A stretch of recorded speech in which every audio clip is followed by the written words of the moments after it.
Thank you.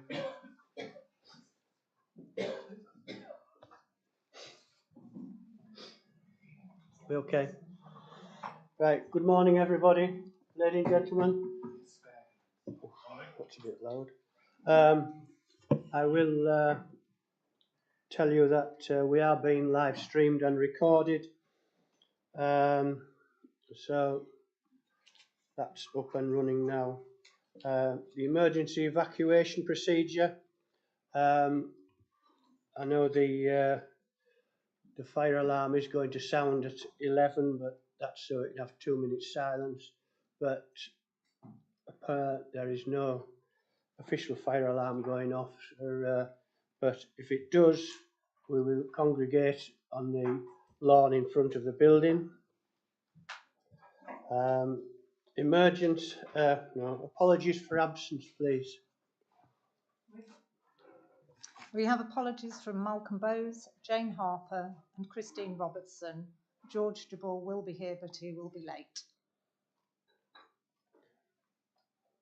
And at the moment, Jim has another meeting and he will come in later.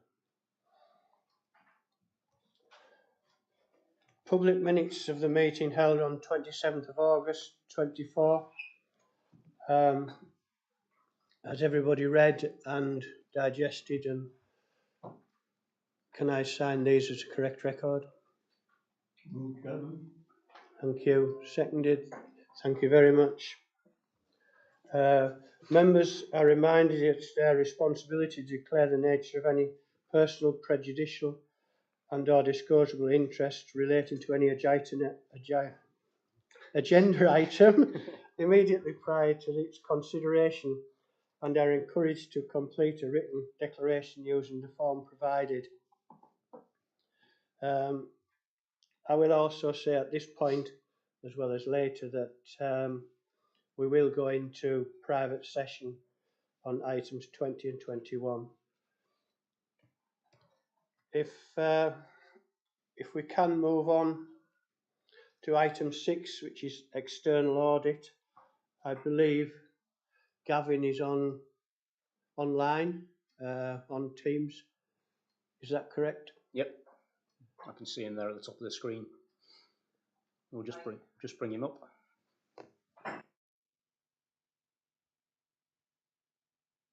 Good morning, everybody.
to just listen, and the reason for that is we obviously have.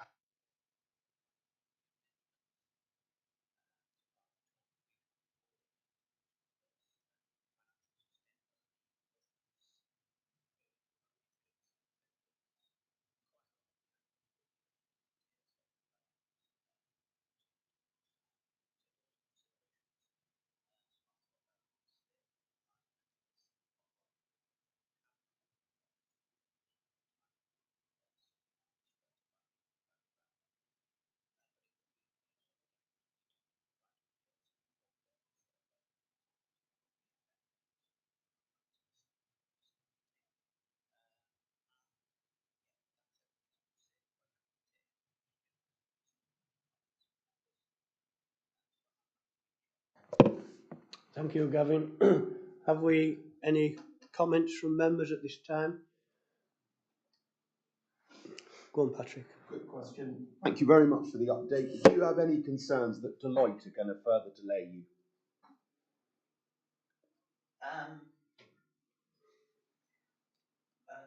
Not really. Because it seems they're being very slow to me. Yeah, well, I think Deloitte have had particular problems, which isn't sorry.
Yes, going back to that question about the pension funds, I mean, obviously, I sit on the Police Crime Commission panel as well, so I'm aware of this. What's going to happen?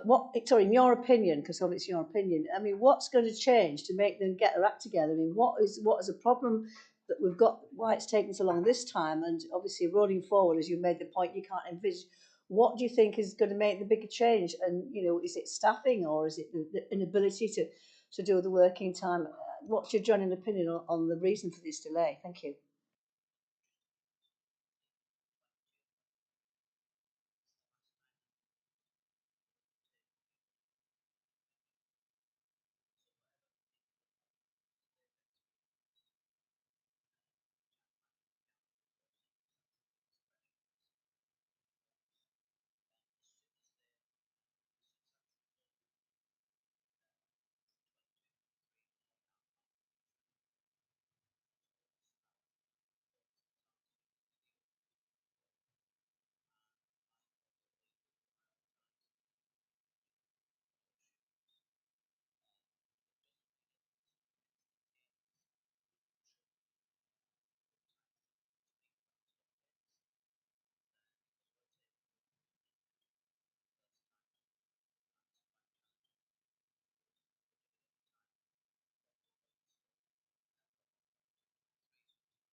Yeah, thank you very much.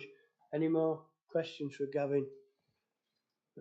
Thank you very much for that update, and I'm pleased you are staying on to listen to the rest of the update this morning. If we can move on now. Thank you, Chair. Can I just say I'll put my camera off and I'll sort of disappear at the end, but I won't sort of come back after. And just thank you for letting me attend the meeting, and thank you to members for listening this morning. Thank you very much. Anyway, we're pleased that you know, hopefully Deloitte will get sorted and you can you know, do the job a lot faster than they've been doing it for the last year, which we haven't heard much about. But thank you very much anyway. Do you want to say something, Pete? No? Okay. Right.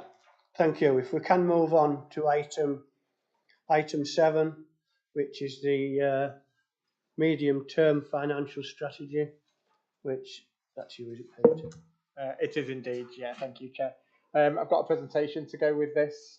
So just a reminder, this is the medium-term financial strategy that we bring every year in November to FRASC ahead of taking it to NPA in December. So just a little bit of background. So these are similar slides to what we did last year, but I'd like to kind of just reiterate where our strategy is at and what the purpose of the document is. So what is the medium-term financial strategy? We bring it once every year. It's a refresh of the following 5 years to really look at the financial sustainability of the authority over that time. And it serves a number of purposes. One, to make sure that we are financially a going concern, that over the next 5 years, the financial position, assess it, use a number of assumptions, because obviously we have a number of uncertainties and risks. Assess those risks in the document as well, so that members can really consider what the risks and the major issues to the authority are going to be over the next 5 years. But then also have a look at what the surplus or deficit position, sadly normally a deficit position over the next 5 years, is going to be, and some of the strategic approaches to how we're going to address that. So that's the purpose of the document. We also then do bring the budget in February and then March in terms of signing that off for 24-25. So a quick note on the distinction between the two. The medium-term financial strategy is a broad set of assumptions, a look at risks in the next 5 years. The detailed budget is a real deep dive into 24-25 with all budget holders to really draw out detailed numbers for that financial year. Both are documents that we have to statutorily set.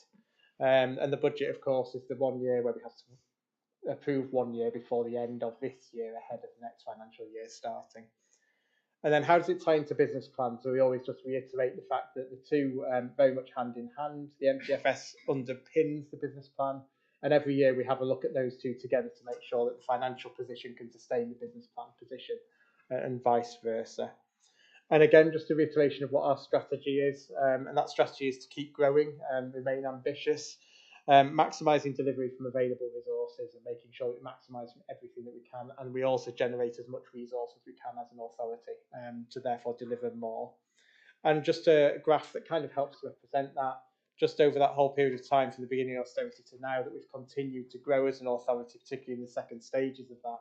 And that just shows that income growth and ambition, even despite, as you can see, the DEFRA grant remaining largely frozen, albeit with 1 or 2 occasions where we've had one-off inputs of money, the 440 a couple of years ago, the 500,000 this year. But overall, that grant's remained frozen, but we can see that through the ambition that we've had as an authority, that we want to continue, we've grown the overall resources of the authority. So the growth strategy. So the first part is just business as usual. So, you know, over the last decade and more, there is just an ethos in the authority of making sure that we are efficient in what we do. If we can find savings, we look for savings, and that we maximise the existing resources that we have. So the resources we have coming in, we make sure we use those the most efficient we possibly can. And that's just normal standard procedure now as part of what we do. So if we actually want to grow as an authority, and that is the ambition and the strategy, there's only 2 ways in which we can do that from a resources point of view. One of those is earned income, so that's all of our car park income, commercial income, and generating those things from our assets. And the other one is around delivery of externally funded projects.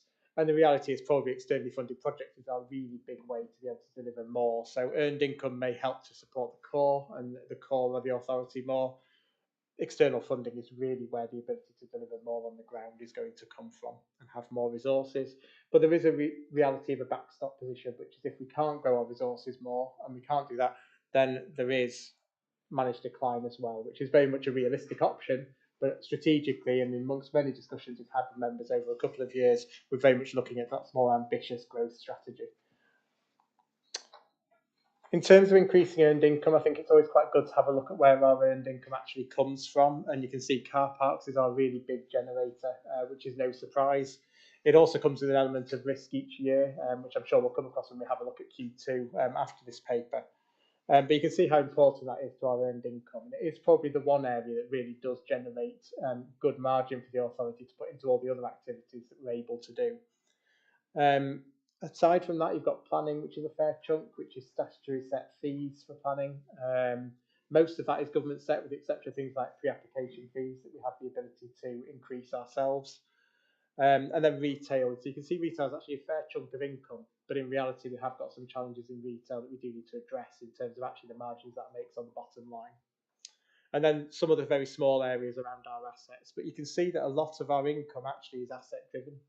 So that we need to really maximise what we have from our assets. So the key areas around here, the assets that we do have, absolutely maximise those. Make sure that if we have some that are loss making, that we don't necessarily try and turn those around if we can.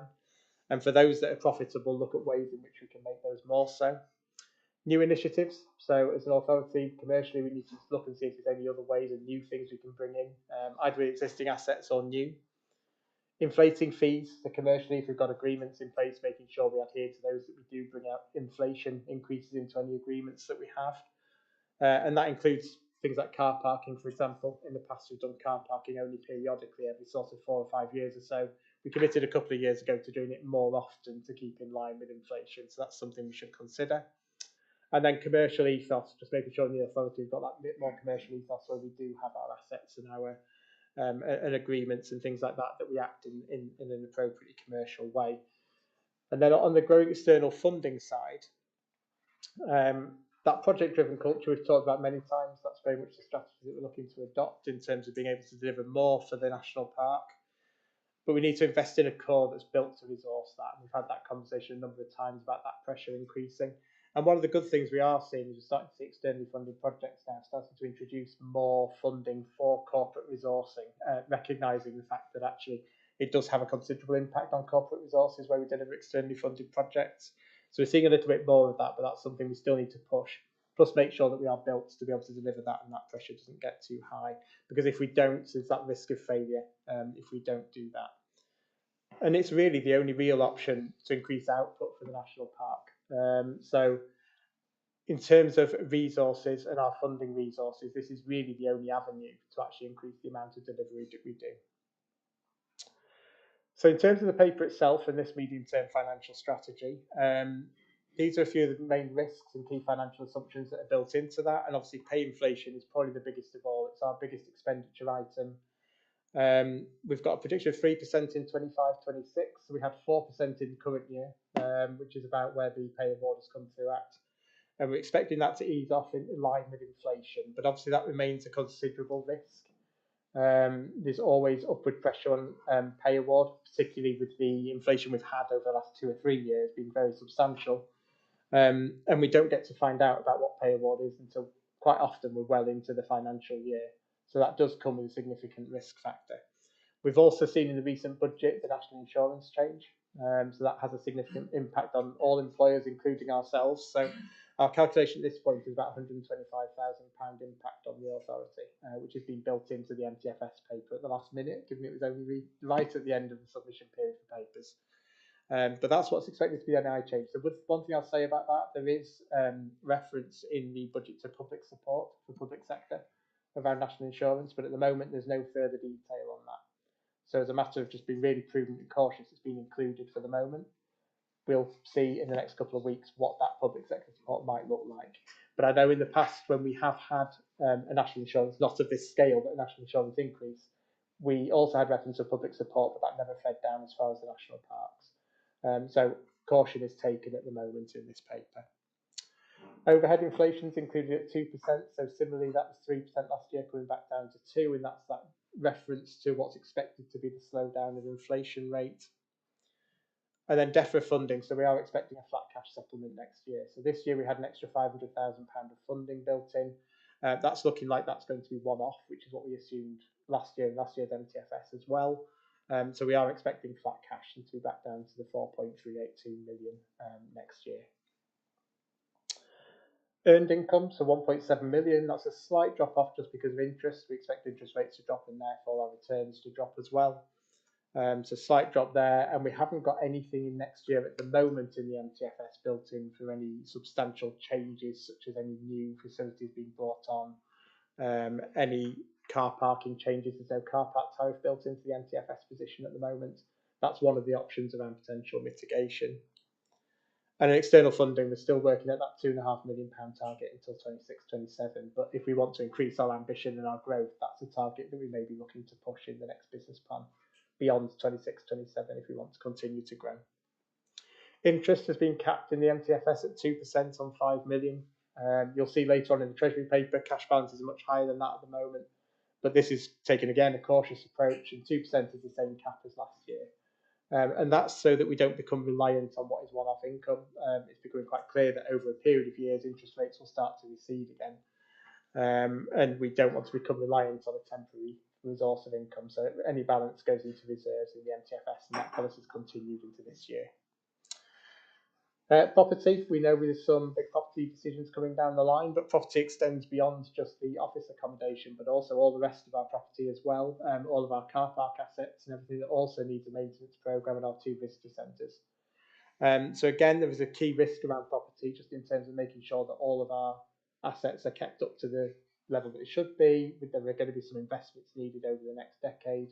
So it's really keeping an eye on that and making sure that our assets are as they should be for our visitors, but also for our staff. And then large capital projects, this one's always included as a risk. The more external funding we do in these very sizable projects, sometimes that risk can come back to the authority within those. So we always have to have that eye to that. And I always kind of quote Land of Iron when there was a period of Land of Iron project, large substantial project, where the capital works of that when they went into the mines looked like it might cost more, and that would come down to the authority. It was managed out. It's that element of risk just around the bigger the projects. Sometimes there is a level to the authority overspend that needs to be managed quite carefully in bigger numbers than we would previously maybe have been looking at. And then core resource squeeze, mentioned that once or twice already, just making sure that our core is really set up to be able to deliver the level of activity we're delivering in 24-25 and beyond as well, to have that growth ambition and make sure that we don't fail by growing too fast without the right building blocks. So in terms of the financial position in the MTFS, so the table here shows it says surplus deficits, albeit it's a deficit in here. So we've got, no surprise, I think last year's MTFS had that increasing deficit position. And this one does too. And the main reason for the deficits, let's go in a strange order, is mainly the flat cash grants versus inflation. So we've got a DEFRA grant that's flat cash built in, and we've got inflation. So the increasing gap is largely driven by that year on year. It means that if that remains the same 3 or 5 years, and that is the reality, then we need to be finding that money every single year to offset the impacts of pay and overhead inflation versus grant. It's worth saying last year as well, it's always worth referencing back to the previous year. We make a number of assumptions, and sometimes, as we found out when inflation went really, really high a couple of years ago, they're not necessarily the right assumptions. Actually, in 24-25, it's looking like we're okay. 4% pay award looks like it's right. The inflation rate has come down as we expected.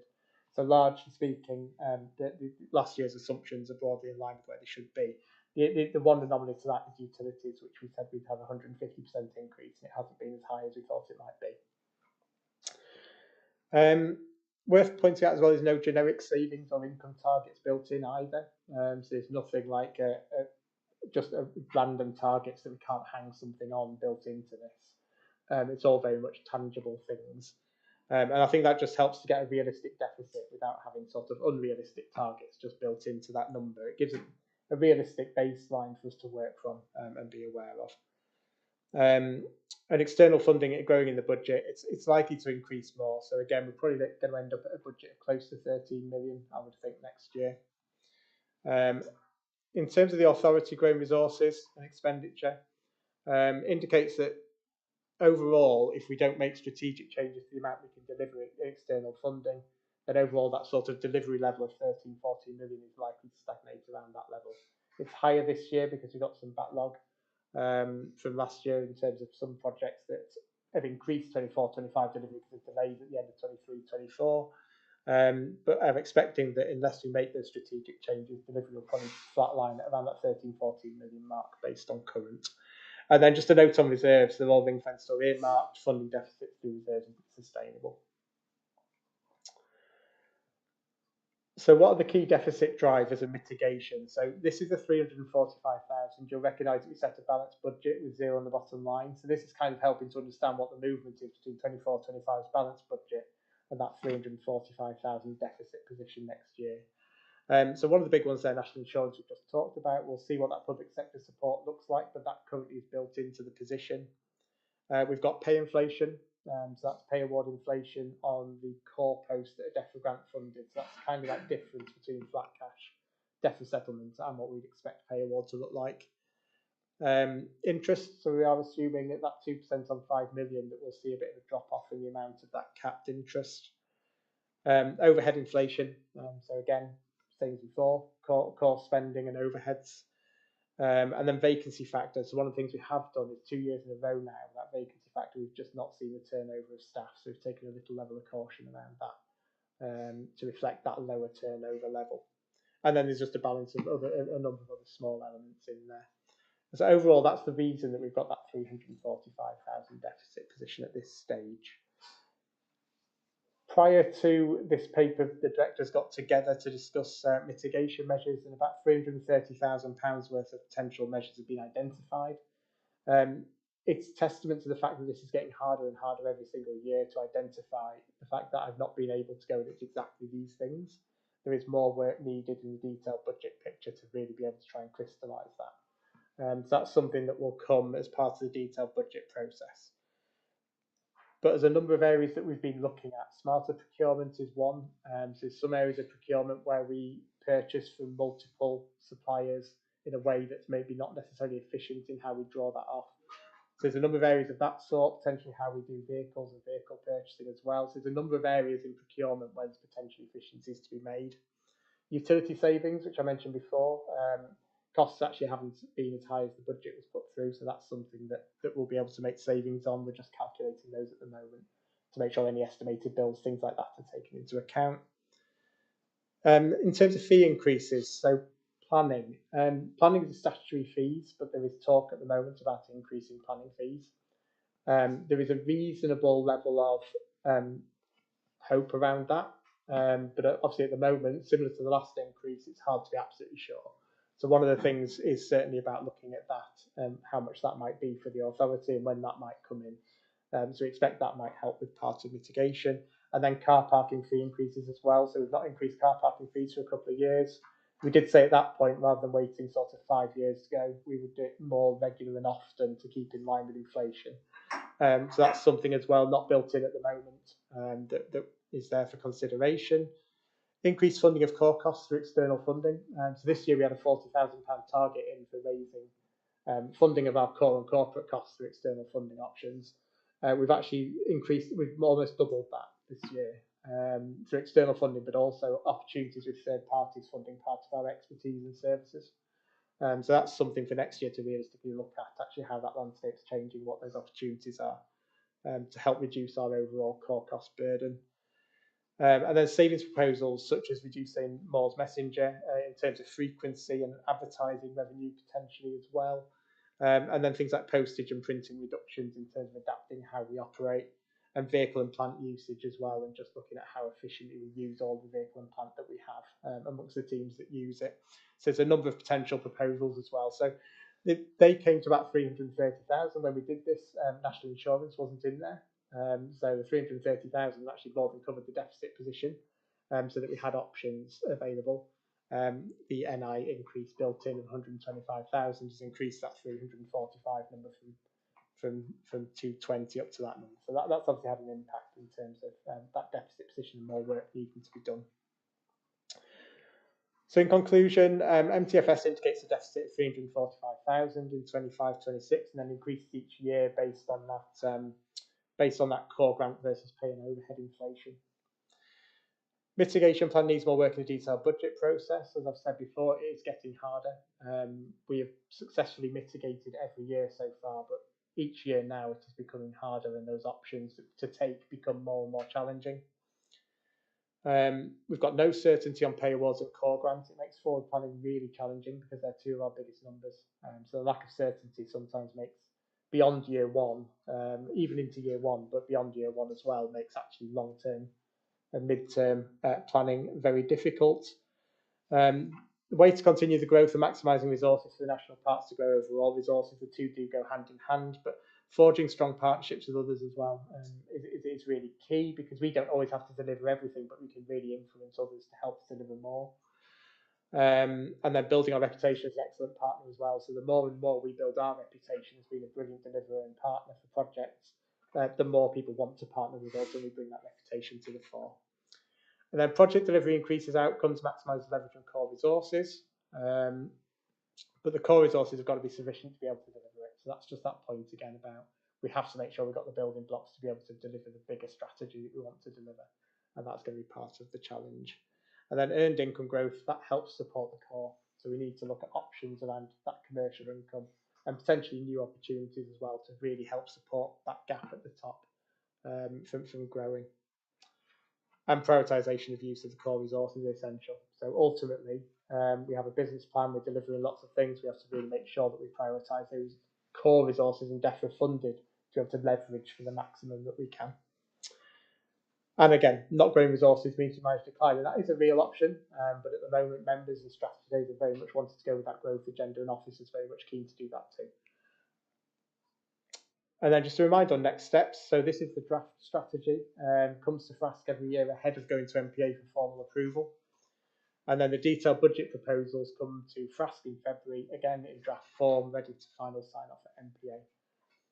And the recommendation is to comment on the MTFS ahead of full authority in December, which will give me the opportunity, if there's any changes ahead of NPA, to make those in line with member comments.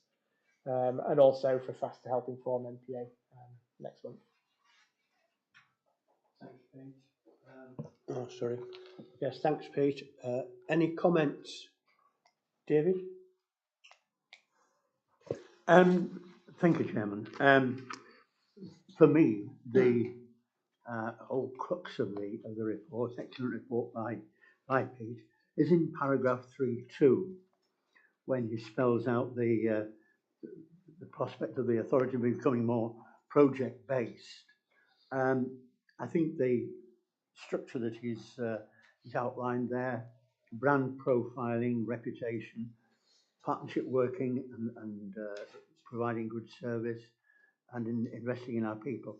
I think by focusing on these things, I think the future of the national park is really sound. I think eventually we're probably going to find ourselves having to become much more masters of our own destiny, because we don't know what longer-term government spending might be, and I think if we're able to paddle our own canoe financially, which I think we are doing to a great extent, that has got to be good. I think the strategy that we have here provides a good background to attract more outside funding. Car parking, yes, disappointing, but hardly surprising in view of the wet weather that we've had this year. Has been dreadful. But I'm quite sure that looking to the longer term, hopefully we're going to see more people having staycation holidays. And look at the potential impact of the heat waves in Greece and the problems in Spain as well. I think we could benefit from that. I think overall it is a good, sound report, and I think it gives us something to work on for the future, and I'm very encouraged by it. Thank you, Mr. Chairman. Thank you, David. My feelings exactly. Go on, Heather.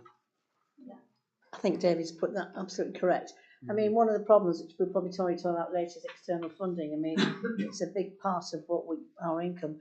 and I've had a quick briefing. Obviously, it was a bit unknown what's happening on Woodsmith and with Clean Potash, and quick calculation over the next 4 years, we expect to receive about £4 million from them, and then going forward, 0.9 from Clean Potash. So we've got to see what's on the table. Obviously, we've got to keep an eye on what's happening there, because that is we haven't spent the money, but it's part of the budget, and it's very, very difficult to be able to see what happens in the future. But we've got, as it is, it's fine. I'm sure Tom will keep us briefed on anything that's happening.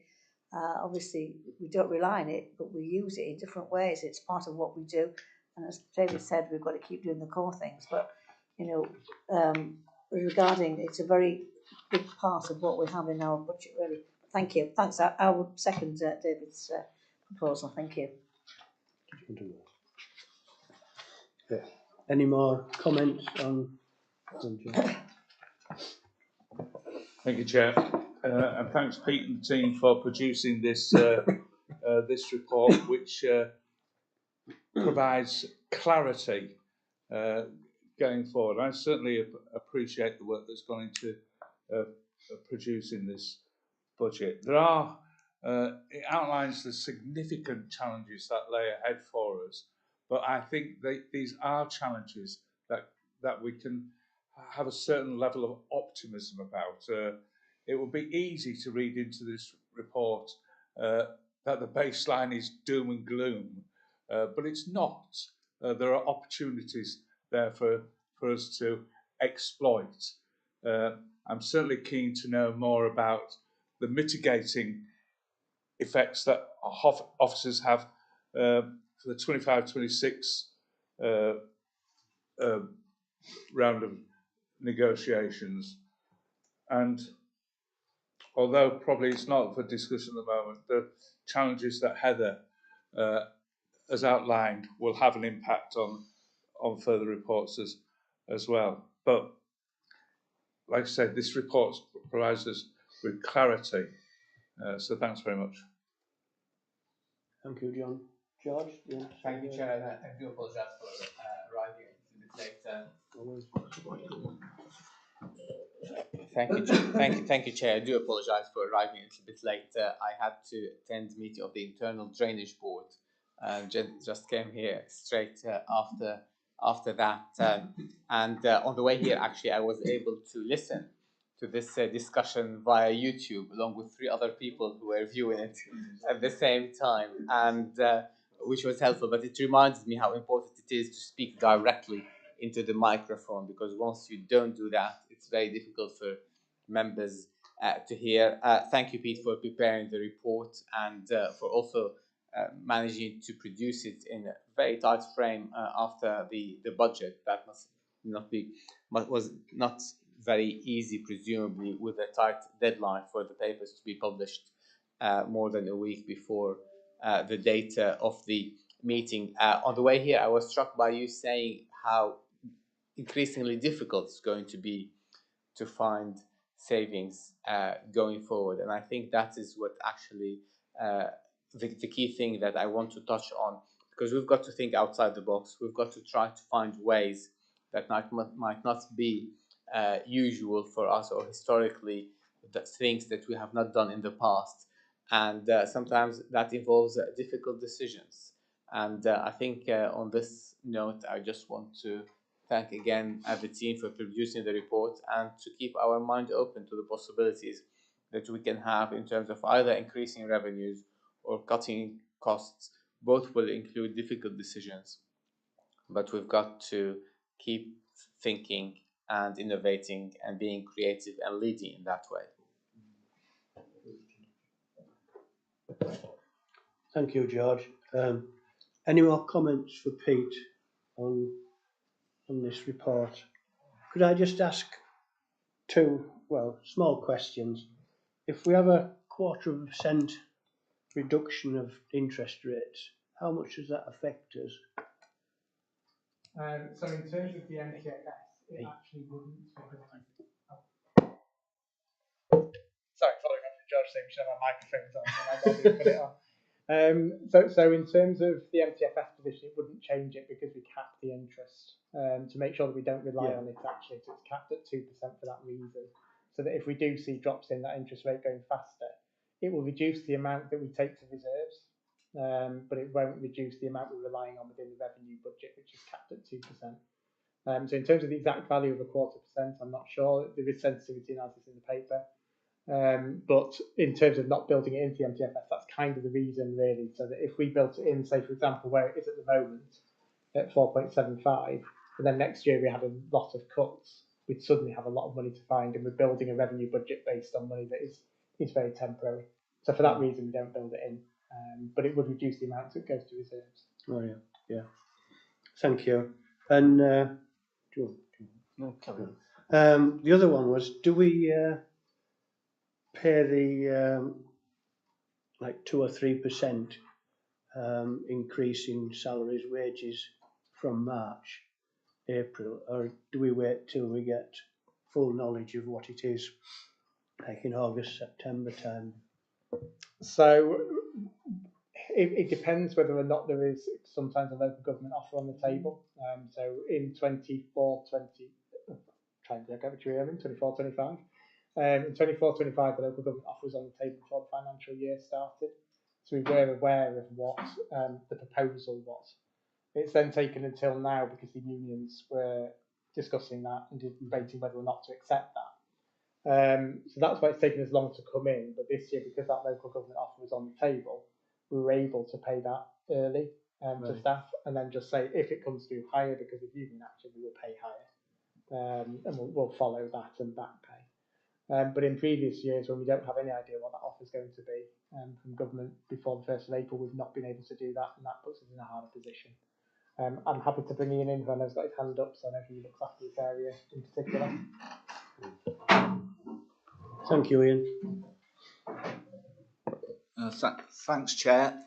We've taken a few over recent years that as soon as there's a pay offer on the table, that we should pay that to staff because we've been mindful over recent years about the effect of inflation on staff income.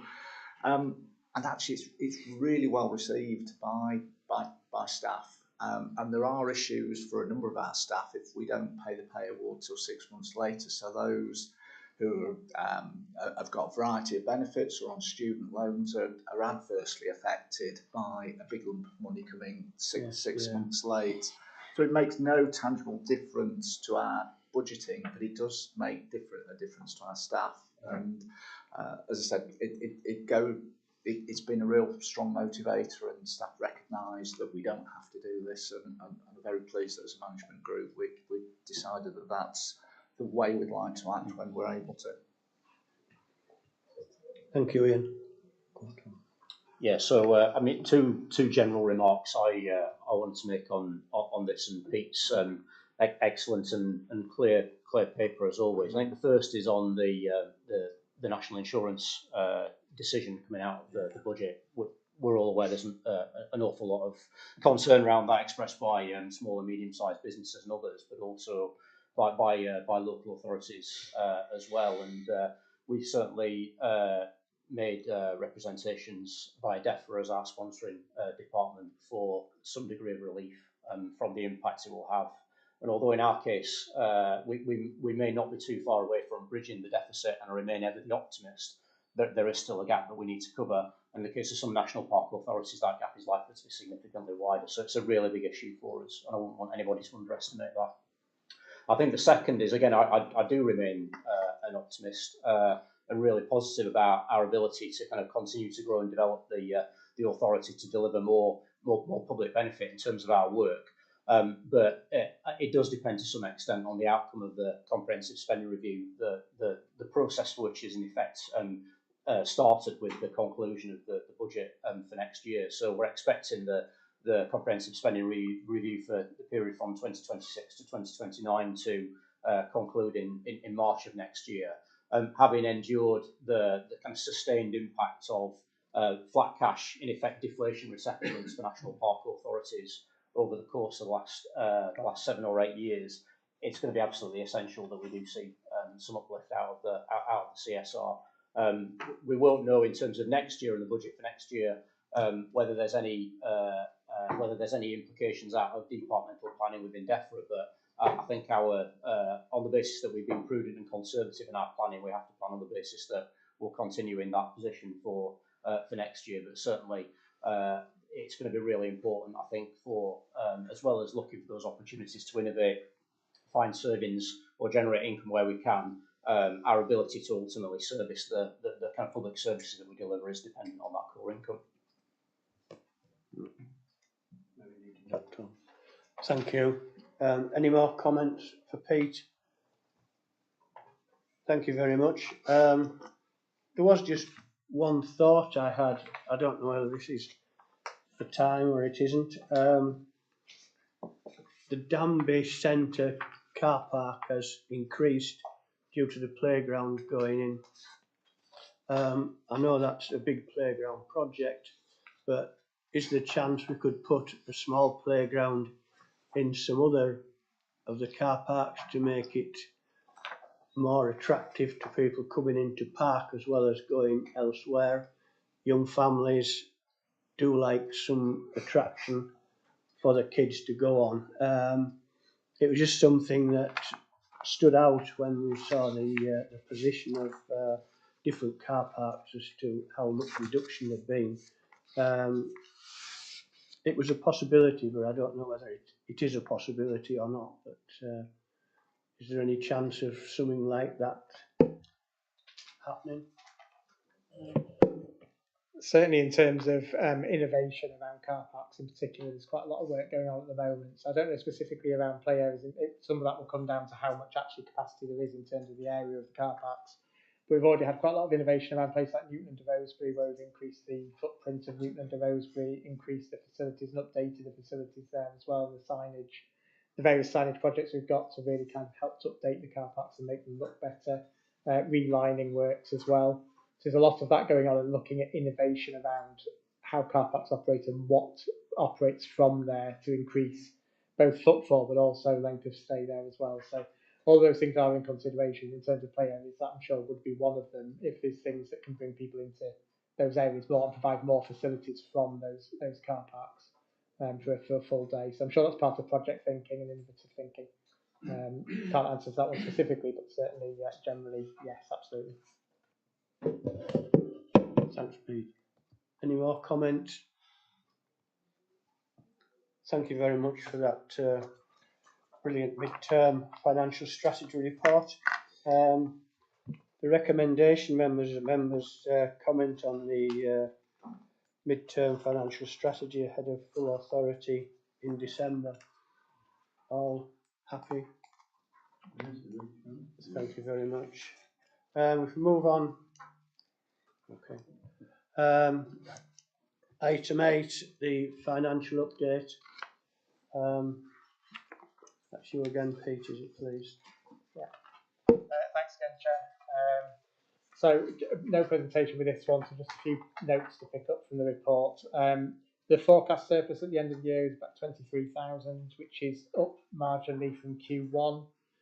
There's no plan to reallocate that 23,000 to anything at the moment, just because of the amount of risk on the income side. So moving to earned income, we're forecasting a 75,000 shortfall in car parking this year, now at Q2.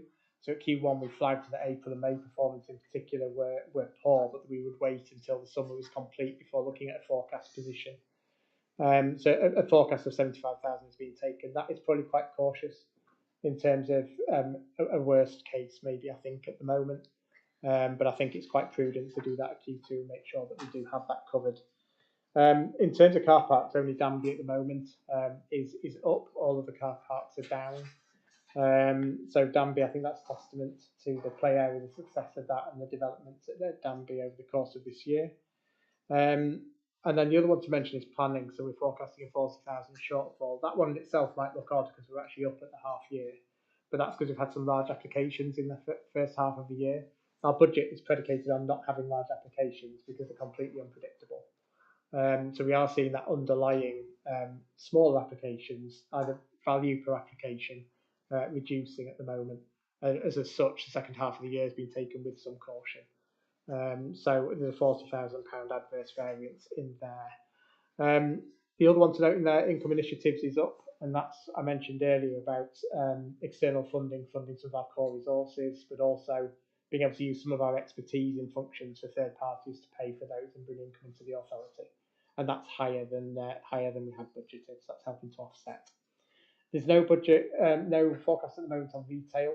There varies from budget, but retail is a bit of a concern at this point. So we'll look at that closer at Q3, but no forecast is taken yet. And then investment income is quite a bit higher than we anticipated, but it's capped in the budget, so that won't affect the bottom line in here. But we do expect potentially for £200,000 to be going into reserves at the end of the year at this point. On the expenditure side, so we've got 123,000 under budget at the half year. Some of that is around timing of things like insurance payments, which is late at the moment compared to what we anticipated, and some of that lower utility costs that I mentioned earlier as well. So we're starting to see that flowing through the numbers.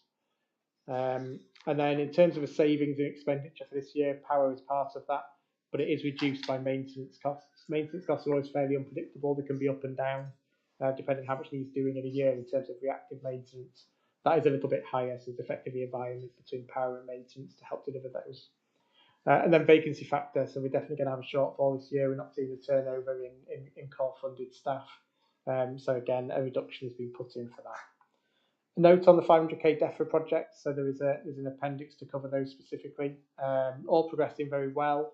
There's one that has gone to tender, that's the platform at Hull of Hawkham, which isn't going to cost as much as we anticipated at the beginning.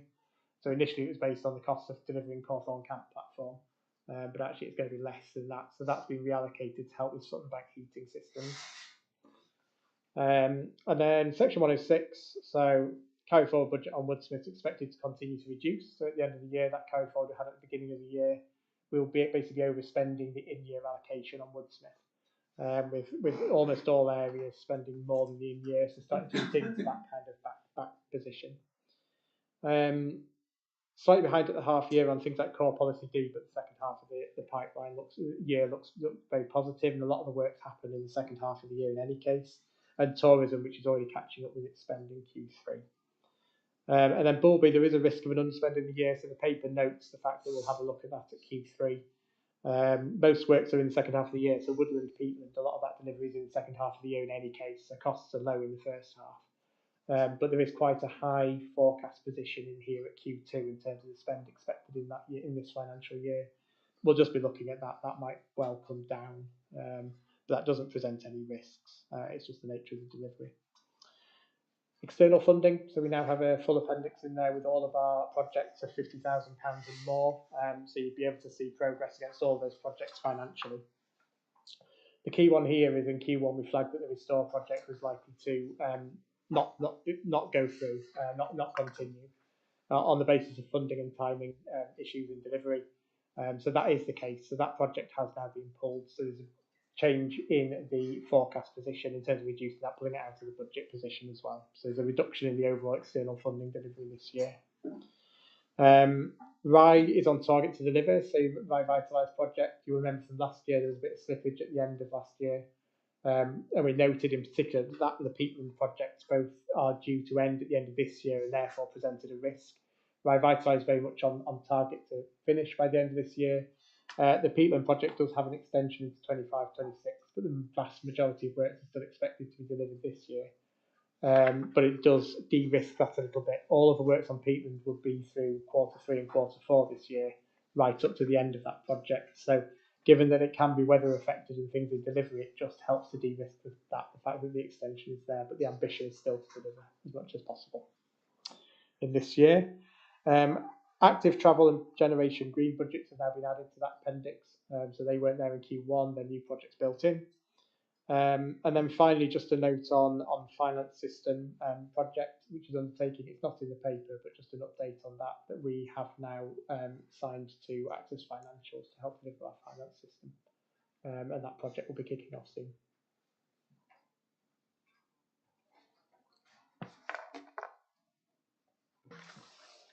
Thank you, Pete. Have we got one question?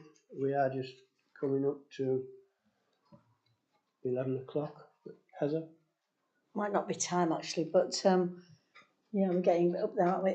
Just looking at the Pete, maybe something after we've done the minute silence. It's just looking at the retail sales income. Just remind me, it's not about what we sell. I mean, does this contain what we sell in the shops? But is this relative to what money we're going to get from the cafe? I mean, what's in there? Is it, because that's a separate issue, isn't it? We franchise the stuff out. What is actually you referring to there? That's one question. Okay. Yeah, I can answer that one quite quickly before we get there. So retail income is purely from the shop facilities within the visitor centre. Okay. So it doesn't include any cafe income, Sutton Bank bites, third parties. It's Yeah. pure retail in. Yes, it's what we sell. So we've got to look at what we've got in there. Yeah. Maybe have a sale, get rid of the old stock, and we get some stuff. See what people want, and that's probably by staff telling you what people are asking for. Thank you. I've got another question, but are we going to be getting away to it? We are. Yeah. Yes, it is just coming up to 11.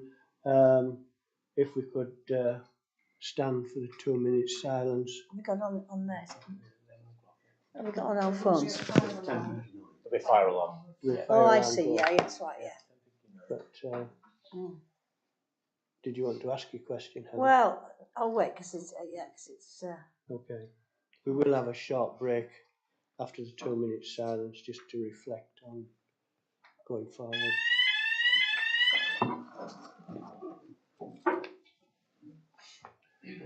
Thank you, ladies and gentlemen.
Thank you very much.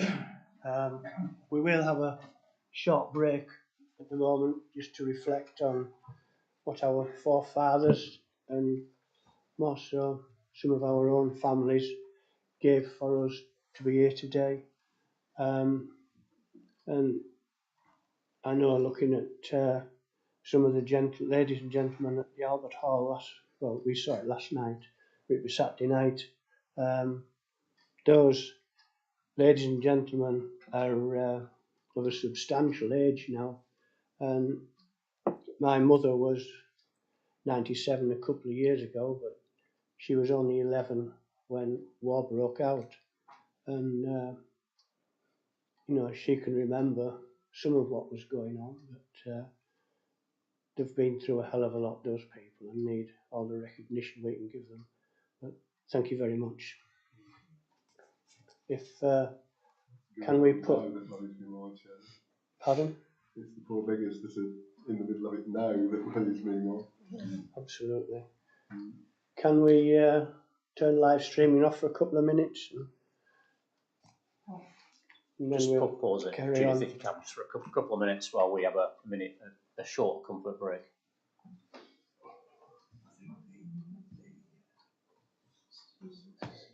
Just turn the volume off. Well, yeah, or turn The mics volume off. yeah. Yeah. What have you been doing this morning, then, James? I booked a call with the rest of that season. Oh, right. Did it around 6,000. And somewhere I got me down. Oh.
Thank you. We are live streamed again.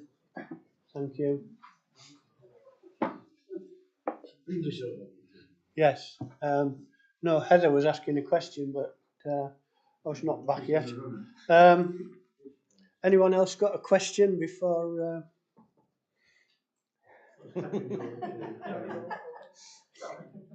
Right, Heather's going to finish off asking her a question. Yeah, sorry. I did actually mention this in the Heather. Yeah. Heather. Oh, sorry. We're looking at the figures, and we are really trying to get more people into the parks and use our facilities, particularly car parks. And I have actually mentioned this to Tom, but perhaps he can give us a bit more update about the tourism, the budget. Sorry, I've lost my paper now. We've quite an underspend on that, and going forward, you know, we've got to look at attracting and just.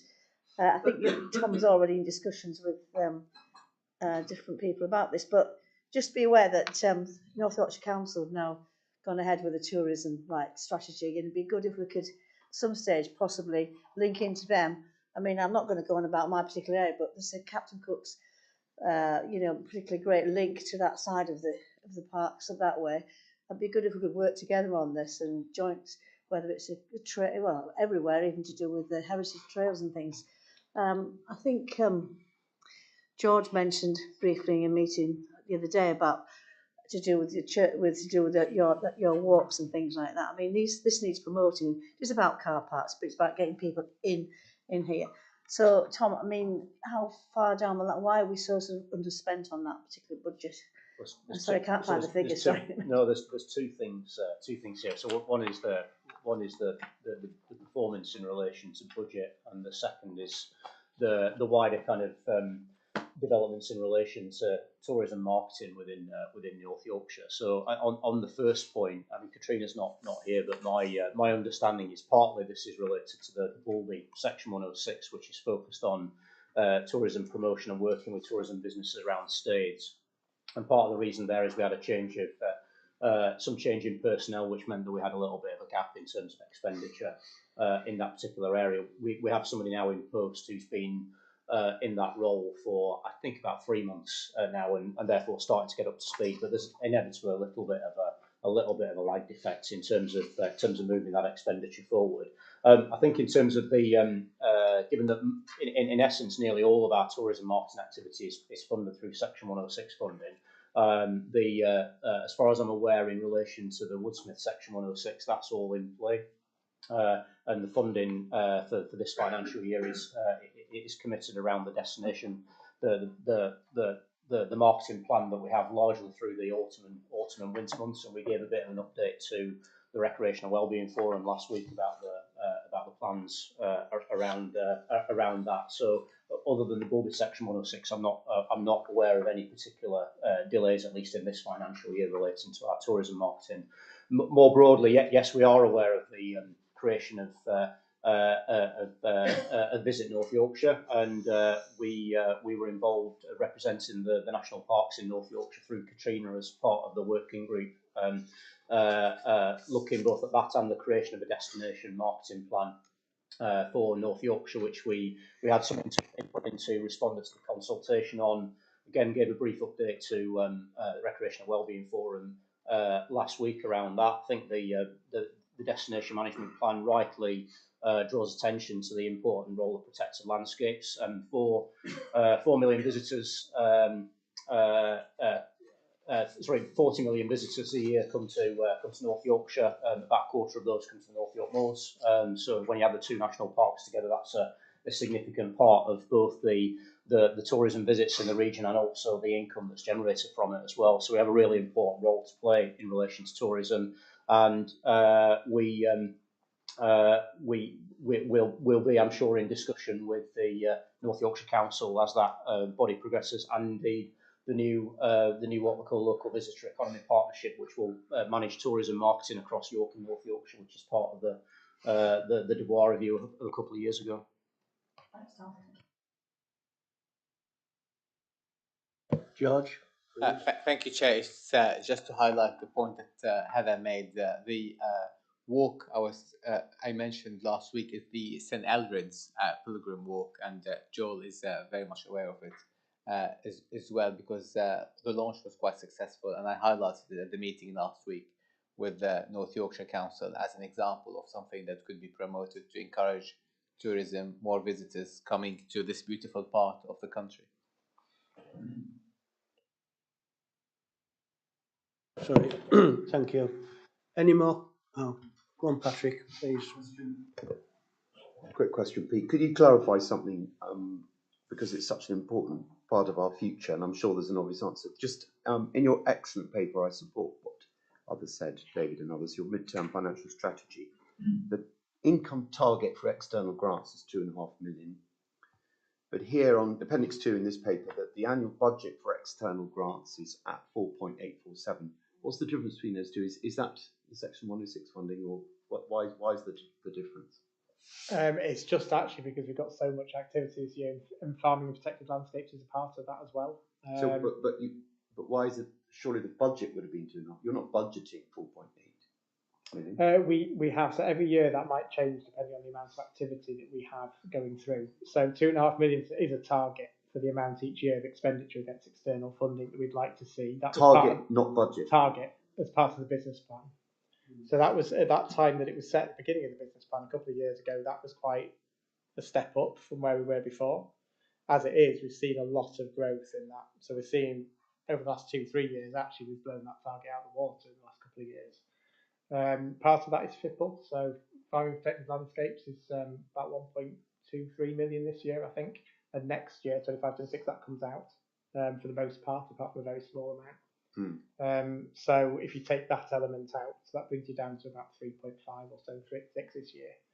That's still way over the 2.5. So there is probably a question as we become more ambitious about those 2.5 ought to be higher than that. But we do need to make sure we've got the building blocks in place below it to be able to facilitate sustaining it 3.5 million, 4 million mark. But sorry to be slow, I haven't understood that you've got a target and a budget which are much separate numbers. Yeah.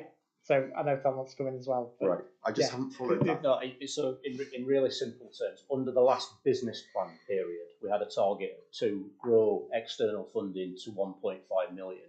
At the start of this business plan period that runs concurrently with the 5 years of the management plan, we targeted 2.5 million. It's been a reasonable estimate about what a sustainable level of growth in external funding would look like. Totally follow that. We've bust that target. Right. So we budget. We're able to budget for more because we've got certainty about external funding coming in from one year to the next, which means that we're exceeding the target. It does, as Pete says, give us some encouragement to think a little bit more ambitiously about what our target should be. But basically, we're using the target and the line for the target that we set at the start of the 5-year business plan period. Thank you. Okay. Thanks, Patrick. Any more comments? Go on, Clive. Thank you, Chair. I'm just going to go on about the parking. You've got down here that Gromont is down.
On the latter point, I don't know, so that's something we can provide to members afterwards if we don't have it to hand today, which I suspect we don't. So yeah, we can find that out and send that around. In terms of the individual performance, Gromont has struggled in the last couple of years as well as Gothland. We've seen a bit of a theme in the last couple of years of actually the internal car parks struggling more to bring people back than the ones around the periphery of the park. But I think there is a general trend actually across all car parks. We've seen them reduce. I think if you look at some of the ones that are doing a little bit better, they tend to be the ones on the edges, like Sutton Bank, Thornton and the Dale. They're not doing quite as badly as others. But there is a bit of a theme about some of those more internal to the park ones becoming more difficult in terms of getting the revenues. So it's something we do need to probably have a look at. So that would include Gromont, Gothland, Hutton the Hole, all those ones that are not on those kind of peripheral routes. So I think, yeah, there is more work, I think, probably to be done to really dig into that. We do know that weather has affected all car parks, but some do seem to be affected more than others. It was interesting to see that Danby was up 1%, which is really good. And that's the investment that we've put into that site that's really helped. But that's only well into the summer season, the day when it started to come online. It did pick up very quickly. So, yeah, that's good. I know Joel's taking a seat. Thanks, Pete, for just to give some update on some of the specific questions that you mentioned, Clive. With Gromont, there was an incident on the footbridge, which did mean that we temporarily closed it just to make some repairs. It was open within a week, so I'm confident. Yeah, but the the major impact is the actual road bridge where the bus fell over, and that not requiring with a through route means that it became virtually a dead end. So as you say, people weren't necessarily being able to approach and see our car park from coming from the Egerton end. So like all car parks, there's a degree of general factors and also specific factors. In terms of Gothland, we've had long-standing discussions with the individual that leases the other and operates the other car park in trying to work out some approach which means that we are cooperating rather than competing, and that's always a challenge, and that is ongoing within that, and I'm not anticipating that that's necessarily going to change. Similarly, at Hutton the Hole, there's also the pub there, the Crown, operates a car park as well, which again, it's that issue of when we have a consistent approach to tariffs, but we are unable to then, we don't want to necessarily get into a bidding war with particular locations, and so that's our challenge is to manage that. So one of the things we are doing at Hutton the Hole is we are investing in the refurb of the toilets, the EV chargers have gone in, new signage is going in. So again, just trying to make sure the car park is as good and welcoming as possible in there, and clearly the relationship with the Rydell Folk Museum is very important. For example, we had specific representations from them about the length of the tariff in terms of the hour charge to ensure that we could incorporate a different duration to allow people to visit the museum satisfactorily.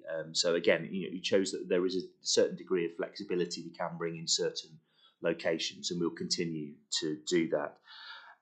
So once again, I think what a lot of this is pointing to is that we're going to have to look again at car parks in terms of the overall strategy as well as some of the specific ones. And I think that's where we're heading towards with these, because I think these are all very pertinent questions. Thank you, Chair. Right. Thank you, Joe, for the update. Heather? Yeah, sorry to come back on that. But that was really good, because I wanted to point out, just to remind members, that we actually pay rent for Gothland and for Gromont, and I appreciate there's been problems. Let's go back. You've made the point there. Great, Joe. I think we've got to look in enhancing them. If you're going out somewhere and you see we're not necessarily have to go and set our own coffee shop up, but I think possibly offering something like that within the car park. We could rent a space out for somebody with a pop-up coffee, whatever, whether it's for something for consideration. That would be attracting to me. Let's go there, have a cup of coffee. A donut would be nice, but that's another thing. But anyway, I think you're right, Joe. I think we've got to, and if we're competing against somebody else, we've got to offer something better or as good as. And I think that's what we've got to do. Okay, if they don't want to play ball, let's us go out and offer something. It's, you know, it's competition, and that's what we should be. Thank you. Thanks, Heather. I know the signage has been on the go for a long time, which seems to be dragging its heels, but go on, Joel. I completely agree that offering concessions where appropriate is something we continue to want to push, and we'd want to have made more progress on that by this point in the year, but we've continued to do so at Newton and Rosebery, and that's about to come online. And so there'll be others where we will look at, again, in that context of enhancing the reasons for people to visit the car parks. That's definitely me. Sorry, Chair, I just remember Clive asked a question about enforcement. The Recreation and Wellbeing Forum considered this in some detail. And one of the things we absolutely wanted to clarify was our powers in order to be able to do that, which we have now clarified. So we have got a position, and I'm happy that the briefing paper that went to the forum could be circulated to members of the committee, just to explain what we are doing in terms of continuing to try and tackle non-compliance. It's a persistent problem, and that balance between taking punitive action versus being a welcoming authority is one that we're constantly reviewing. Thank you, Chair. Thank you, Joe. Jim, did you want to come in? It's just a little bit tongue-in-cheek, Chair, but I'm sure that the climate will be thankful for our lack of performance in our car parks. It's sort of weird that on the one hand we want less vehicles, and on the other hand we need them. Not for now, but somewhere down the line, you know, there is a strategy behind that we'll have to think of sometime. Thanks, Jim. Any more comments for Pete? Well, thanks, Pete, for your brilliant update, and we shall go to the recommendation that members note the contents of the report. Is all in favour of that? Thank you. If we can move on to the quarterly performance scorecard. Paul is here today to give us the update, and it is my privilege to introduce Kate Clark behind, that's taking over from Paul, which Paul isn't smiling about it much, but I'm sure he's greatly relieved. Kate's only been here a week, so Paul's going to give the update today. Thank you. Okay, thank you, Chair. Good morning, members. So just as a quick reminder, this is the performance scorecard that comes every time to this committee, contains 15 key performance indicators. Summarised in your report, 11 of them we think are on track, and there's lots of good news in there. We've covered external finance already, got footfall up at Danby, doing very well on staff turnover and sickness as well. But in your report, I've highlighted 4 that are slightly behind. And I'll just quickly run through what those are, and I'll probably invite comments from directors as well, and please ask any questions to directors. So the first one is website engagements. They are down in terms of impressions over the last couple of quarters. Katrina's put something into the report explaining quite what's going on, but basically the year before we had a particular surge of website numbers. And we're finding that engagements are down, but other things are up, particularly video views. So we're doing a lot more around videos and getting people engaged with videos, and people are engaging more with the website even though engagements are down. The next one, planning appeals. Again, Chris can answer any questions on that, but basically it fluctuates partly because we have very low numbers. So the last quarter was okay, but we were slightly down on the quarter before. But we only get a handful, probably 3 or 4 per quarter. So it does fluctuate because of that low number. Next one, Section 106 spend. We are behind on Section 106 spend for landscape and ecology projects. Again, Bryony is on hand if you want to ask any questions about that one. And then finally, volunteers. We've had a lot of discussion on how to measure volunteers and numbers versus quality, but this has been slightly revised for this scorecard, but we are slightly behind still. which point I'll open it up to questions. Thank you, Paul. Could I ask one before I go to the committee?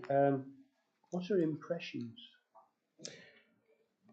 Tom, you might be able to answer this, but sorry. It's the number of times somebody views a post or a website. So, yeah, so engagement is where the click through to another bit of the website or video views is self-explanatory. Anyone else? Go on, John. Can I ask whether there's just a little more of an update about volunteers? What is the particular issue? I've always when I'm selling the virtues of the national park, one of the things I always do is talk about the incredible work that our volunteers do. I'm sure they're still continuing that work. But what is the issue with there being fewer volunteer hours or engagements? Yeah. I'll pick that up if that's okay, Chair. I mean, when you look at the numbers here, the differentials are really quite small. So while on volunteering hours, we're slightly over target, but only by 143. Days on which volunteering has taken place, we're slightly under target, but it's only by a couple of hundred. Right. These are really small fluctuations. One number that's probably worth just exploring a little bit is around active volunteers, because we will have talked around the number of volunteers on our books, which hovers around the 750, 800 mark. At any one point in time, not all of those are actively volunteering. And so what we've tried to do here is pull out the number who are actively volunteering at the moment. I mean, what we do have that sits behind this, which we'd like to share with you at a members update, is some of the fantastic work outputs that we're getting from our volunteering team. And one in particular has been repairing all the fencing along the A169, which a group of volunteers have put in by hand, a couple of thousand fence posts, best part of 20,000 staples to hold wire in place. All of that work has been done by volunteers over the last 18 months. So I think I'm keen, as well as looking at numbers, that we keep sharing with you the work outputs, which I think we're probably less good at sharing the great volunteering outputs with you. And we'll come back to a members update on that. Thank you, Ian. Is it more sort of looking at what was before COVID and then trying to, and the numbers haven't come back up? Or is it just like it's been a steady decline and folks aren't coming back into the job again? I think there's a number of things going on. The way in which we calculated volunteering input prior to COVID, I'll choose my words carefully, was slightly optimistic in that we took the raw data, then added a percentage of hours to take into account volunteering preparation time and so on. I've been keen to strip all of that out, and so what you see are the volunteering hours that the volunteers are putting back into our systems. So I'm comfortable that this is a really accurate reflection of the number of volunteering hours out in the field or in the office or in the visitor centre, wherever our volunteers are active. Yeah, if we took the time it took them to get to the site, then it would probably be up then. It would, but that would be a guess on my part, and I want to take guesswork out of it so that I can put my hand on my heart and say this is what the numbers are. No worries. Jim?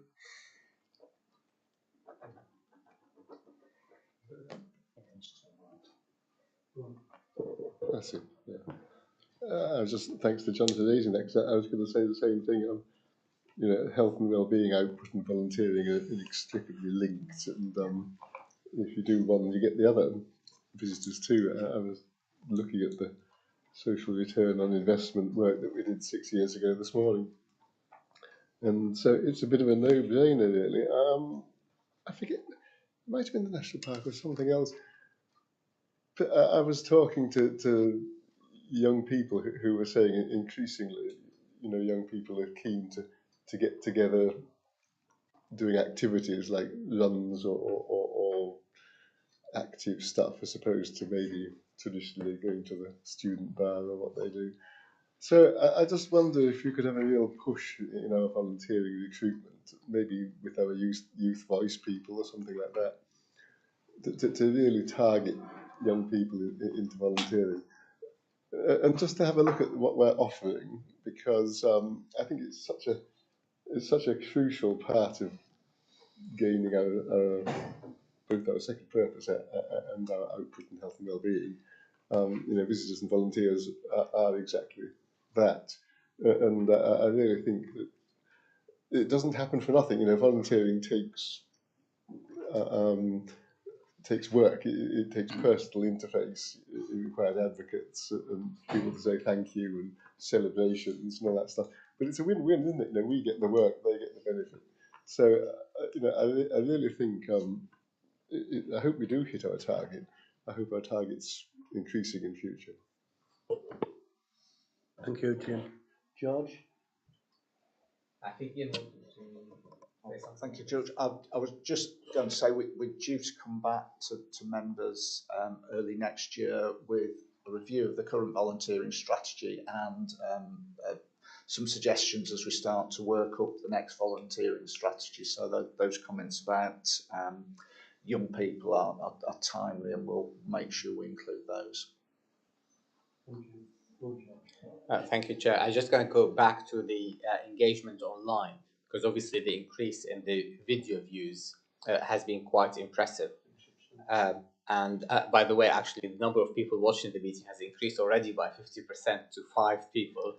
But on this note, presumably you have the details and the breakdown of where that traffic to our videos is coming from, whether it is, say, for example, from search engines, whether it's referrals and things like this. And the reason I was asking this is, as Heather mentioned earlier, about the tourism strategy of North Yorkshire Council, and some of it could be online and driving traffic to our videos and our website. Will we be able then to know the impact that will have on the number of people who are viewing our videos? Because presumably there is some form of correlation between engagement online and number of visitors on the ground. I don't have that data, but our comms team will have that data. No, I mean, I think it's also a testament to the fact that we've changed our social media strategy as well, away from organic impressions and kind of standard posts towards doing more videos and using TikTok, which obviously is a video, it's a short video platform that I'm pretty sure the team will have a breakdown in terms of where the kind of relative sources, if you see what I mean, George. So yeah, we'll try and get that information for you. It's just for me to know that the information is there. It's going to be analysed. Right, thank you. Any more comments for Paul? I take it everybody's happy. Can I just say thank you very much, Paul, for your endeavours over the last year or 2, 3, while you brought the quarterly performance scorecard to us. And we look forward to Kate delivering in 3 months' time in February, is it? When we've got her feet under the table to put us in the right place. But thank you very much. The recommendations that members note the scorecard. Everybody noted. Thank you. If we can move on to external funding, we have Ellen here today to bring us up to date. Thank you. Hi there, everyone. So just bringing the usual report. It's a lot shorter because of our concentration of our efforts on the more connected application, which is due to go in next week to the Heritage Lottery Fund. So we have been sort of focusing on that mainly. But just wanted to draw your attention to the usual graph that we put together to show you the profile that is happening with external funding. So as you know from the previous report as well, that we met the target for this financial year, which is around, the spend profile is 5.5 million for this financial year. And then the table shows you the allocation of FIPL, which you've asked for before. So you can see the percentages is around 30%. And then it also shows you what funding we're hoping to receive from funding applications that we've put in. So that's in the grey, just to show you what it could look like if we were awarded those funds. And then currently our external funding position for next financial year is at 1.5 million secured funding, so the spend in that year will be 1.5 million. And then all of our efforts are being focused on that multi-million pound application to the More Connected project, which I gave you a summary of in the last report. So we're working on that, but in the meantime, other changes since the last report have been that we've secured the funding from the Landscape Enhancement Initiative, which is run by the National Grid. So we were awarded just under 300,000 from them for Rosebery topping. So the repairs to Route 1 were funded elsewhere, but this funds the other routes, which are sort of on the side of Rosebery topping, which is closer to the National Grid's transmission lines. So that's a big partnership application with the National Trust. So majority of that funding will be for contractual work that will go on with those routes, but we also put in some additional activity around community engagement and also the reintroduction of cattle grazing around the area. And then the other change since the last report is that the Arts Council fund was rejected purely on the fact they didn't have enough funding for the project, which was such a shame. They really liked the project and it did seem to meet all of their criteria, and they were very sort of complimentary of it. So we're hoping to submit that once More Connected submitted. That would be the first priority. That was for around 35,000 over 2 years for the Arts and Culture Partnership work. And then we submitted another application for 196,000 for the pollinator project. So you may have heard of it as called Grubs Up, but we're looking for other investment for that to extend it. Unfortunately, that was rejected, but we do have a visit this week from another corporate sponsor for a smaller element of it for around 45,000. So we're hoping that that will be a positive visit and that they will support the project. Then the future is hopefully the award of More Connected. However, if not, I've explained, as I did before, that we are going to have a list. We've now got a really good solid list of pipeline projects because of that work put into that proposal, so we can go to varied funders for that should that not be successful. And then we'll also be focusing on the Wolfson Foundation application for the Danby Observatory project. So that will be submitted in March. We should know in June if that was successful, and that's around 170,000. So that's where we're at the moment. So happy to take any questions. Thank you, Ellen. I know there's a massive amount of work going into this More Connect, and our congratulations if it does go in this back end of this month, and we look forward to it being accepted, hopefully. We we put a lot of work into it. You've put a lot of work in it. Everybody, and the staff has, yeah. Tremendous amount of work. So good luck with that one. Thank you. Any more comments for Ellen before we move on? Just a quick one. Go on, George. I'm really glad to hear that there is a plan B in terms of contacting other funders potentially, but hopefully we won't be in that position because it will be successful. Touch wood. Yeah, thank you. Anyone else? Oh, go on, Patrick. So do you know? Correct. Do you happen to know when the decision would be? Yes, good question, Patrick. So we were hoping that it would have been in March, but it actually goes to their North Committee area committee in March, and then they don't know when their board is going to meet. So because of the size of the application, it's up to 10 million, it has to go to their UK board, and they don't have the dates for that meeting yet. So we've been told it could possibly be April or May, but we don't know. There isn't any pattern to their previous meetings that we could say, oh yeah, it definitely will be that quarter. So it could be, summer. Spring, summer. So shall we say? Okay. Thank you. That's okay. Any more comments for? Go on, Patrick. Sorry, that does lead on to a question then, is that that's quite a long wait from today. And George is right, what's plan B?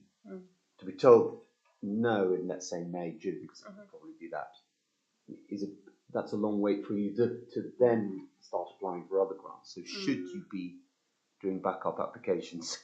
Don't want to add to your work, of course, but should you be thinking about applications between now and May, June? I don't know. Yeah, as I said in here, as soon as it goes in on the 19th, deadline's 21st, but as soon as it goes in on the 19th, all efforts will be purely just on potential backup plans and submitting, and then if we're successful with those, then that's a bonus, isn't it? So, but yes, that's the future. So, but I was hoping we would be able to sort of test with Heritage whether it's a bit of a yes, more of a yes and a no, as we go through the few months, but they said it will be completely stone silence until the UK committee. So we're going to push for a visit, but we'll see what happens. Yeah. Thank you. Right, thank you. I did think they might come back and ask the odd question, but obviously not. You have to dot all the I's and cross the T's before they even look at it. But any more questions for Ellen and her team? Well, Ellen, thank you very much for coming and giving us an update. Good luck with this More Connect application. I know it'll be about there at the moment, but and thank you very much for all you and your team and all the National Park employees, etc., that have put work in towards it, because there is a substantial amount of work gone in, and congratulations for that. We just look forward to a good ending to it at the end of the day, but thank you.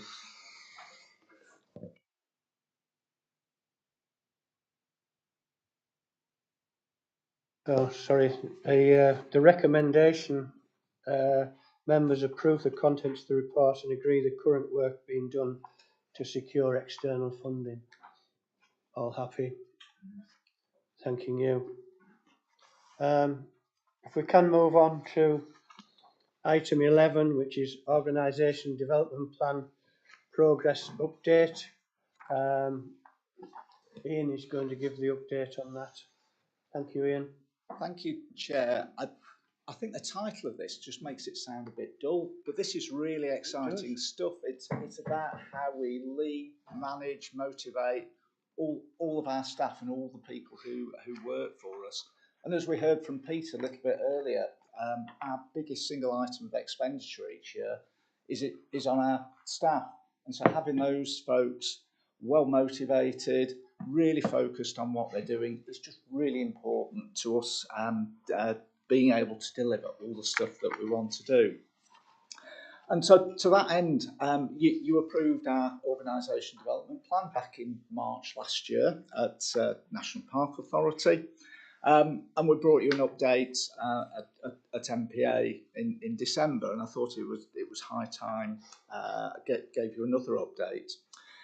Just by way of a reminder, our organisation development plan's broken into 4 themes: developing the organisation, making connections, supporting improvement, and being a good employer. And in part 4 of the report, I put a little bit of a commentary about the sort of stuff that we've been doing over the last 12 months. But I just want to pick out a couple of things under each of those headings. So around developing the organisation, we've put in place a completely new appraisal process this year, and that's been developed with lots and lots of input from staff, and that's been running all through this year, and we're just undertaking a little bit of a light touch review to see what's worked well and what we need to tweak for next year. Apprentices continue to be a really strong area for us and are just part of what we do, and I think that balance of younger people and those of us with a bit more experience makes for a really good workforce. You'll be aware that we've looked for external funding, particularly for our practical programmes. One of those is running out next year with North Yorkshire Moors Railway, and Pete talked a little bit earlier about some increase in staff costs through NI and minimum wage and all of that kind of stuff. So apprentice programmes are becoming a bit more expensive to run, so we're likely to need to be a bit more creative about how we continue to find the money to run the breadth of programmes that we want to run, but we're certainly up for that challenge. Under making connections, we were really keen as we adopted hybrid working that we didn't lose the opportunity for staff to interact with each other, and we've worked hard again this year creating lots and lots of opportunities for staff to meet each other within the organisation, but we also put some money and some real encouragement to staff to look upwards and outwards, and we put money into people attending their various National Park Officer Group meetings, and we get a lot of benefit from that. The Society of National Park Staff gatherings, again, we put money into that to enable our folks to go and meet and swap ideas with colleagues from other national parks. The cross-departmental training days proved really popular, and we have our twice a year all staff meetings. First one this year was at Danby Lodge. Lovely sunny day, and I hope one or two people like me took the time to just step back and reflect and just see a staff group really comfortable with each other, really positive about the work that we're doing, and the atmosphere for me just felt just right. So on supporting improvement, done a piece of work this year, mindful that a good number of our staff are on fixed term contracts, particularly in Bryony's team, Conservation and Climate Change. And what we have seen previously is we have people on fixed term contracts, that the funding comes to an end, and so there's a bit of a cliff edge, and then 6 months later we try and recruit it again. We're really trying to become much more sophisticated and forward thinking about that, and moving our project staff who develop skills when they're with us, in moving them seamlessly from one project to another. But we still need to make sure that we do that fairly, and there are some people for whom there won't always be a place because their skill set doesn't quite work or they're not a perfect fit for us. But we've put in place a short protocol to manage that transfer from one project to another, and touch wood, that seems to be going well. We continue to work around planning our workforce better, understanding who's likely to move on for whatever reason, and also our career development discussions with staff to understand who wants to develop their career here, and we're able to put things in place for them. So under being a good employer, we've got a new approach to pay and reward, which is partly linked to our appraisal process, but that's been put in place this year, and that's working really well. One of the things I've been keen to do is remind everyone who works here that actually there are a great set of benefits. Salary is part of that, but there's a whole set of other things you get as part of working here. And for the first time this year, we wrote to everybody in April to say, well, this is your salary for the coming year. This is what you're going to get in terms of your pay award. And by the way, this is the amount of money that we're putting into your pension fund this year, because again, people tend to forget that 15-16% of their salaries going into their pension fund. And that was also the opportunity to remind folks about all the non-financial benefits that they get from working here. So while I could obviously be accused of being slightly biased on this because it's part of my job, I do think the staff group generally is in a good place. Absolutely no room for complacency at all on that. And there's lots of things we're planning to do over the next couple of years. We'll be rerunning our staff survey as soon as we come back after the Christmas and New Year break in January, and that's always a good temperature check of, is my optimism about how things are going sort of really justified? And we'll come back to you with the outcome from that. But I'll pause there, Chair, but I think we're in a good place in terms of our staff at the moment. Thank you, Ian. Have we any questions for Ian? I'll start with one, if I can. You're saying the apprentice scheme is struggling a bit. Are the railway not taking on as many apprentices, or was that part of the problem? Or?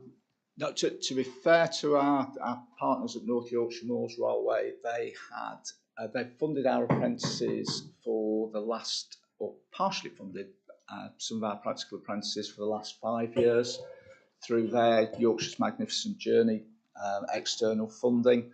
That's coming to an end in August next year, and so we're looking for where we might find funding to fund half of our practical entry-level apprentice programme. The other half of it comes from our core budgets, and that will maintain. And we're just looking at how we might fund the other half, but I'm confident we'll find a way through that. Any more comments? Heather? Just to say, it's an excellent piece of work. I mean, we don't have a big changeover of staff. I mean, and looking at the six and absolute well later, it reflects that I think in general terms we're a good employer, but we have to always engage with staff and do what we can and find the problems before we get there. And I think it's really great. Thank you. Thank you, Heather. Yeah, I was just thinking I look forward to the 16% on the pension fund, like, you know. But any more comments? I think just one from me to echo Heather's remark. It doesn't happen by accident. It happens because we work hard and consciously on ensuring that we have a happy workforce, and really encourage people right the way through the organisation to give and share honest feedback, and hopefully that's showing in the evidence that we gather, and we'll look forward as a team of directors to the feedback that we get from the staff survey in January, which I'm sure will identify areas where we can continue to improve. Thank you, Tom. Any more comments? Well, thank you very much, Ian, for that update. The recommendation, members, is to note the comments, contents of the report. All noted. Yeah. Thank you. If we can move on to item 12, carbon accounting for the financial year 23-24. We have Tom come to give us an update. Good to see you. Thank you very much for coming. Yeah, I just wrote, before you start, what's scope 1 and 2, just to put us in the picture. Thank you.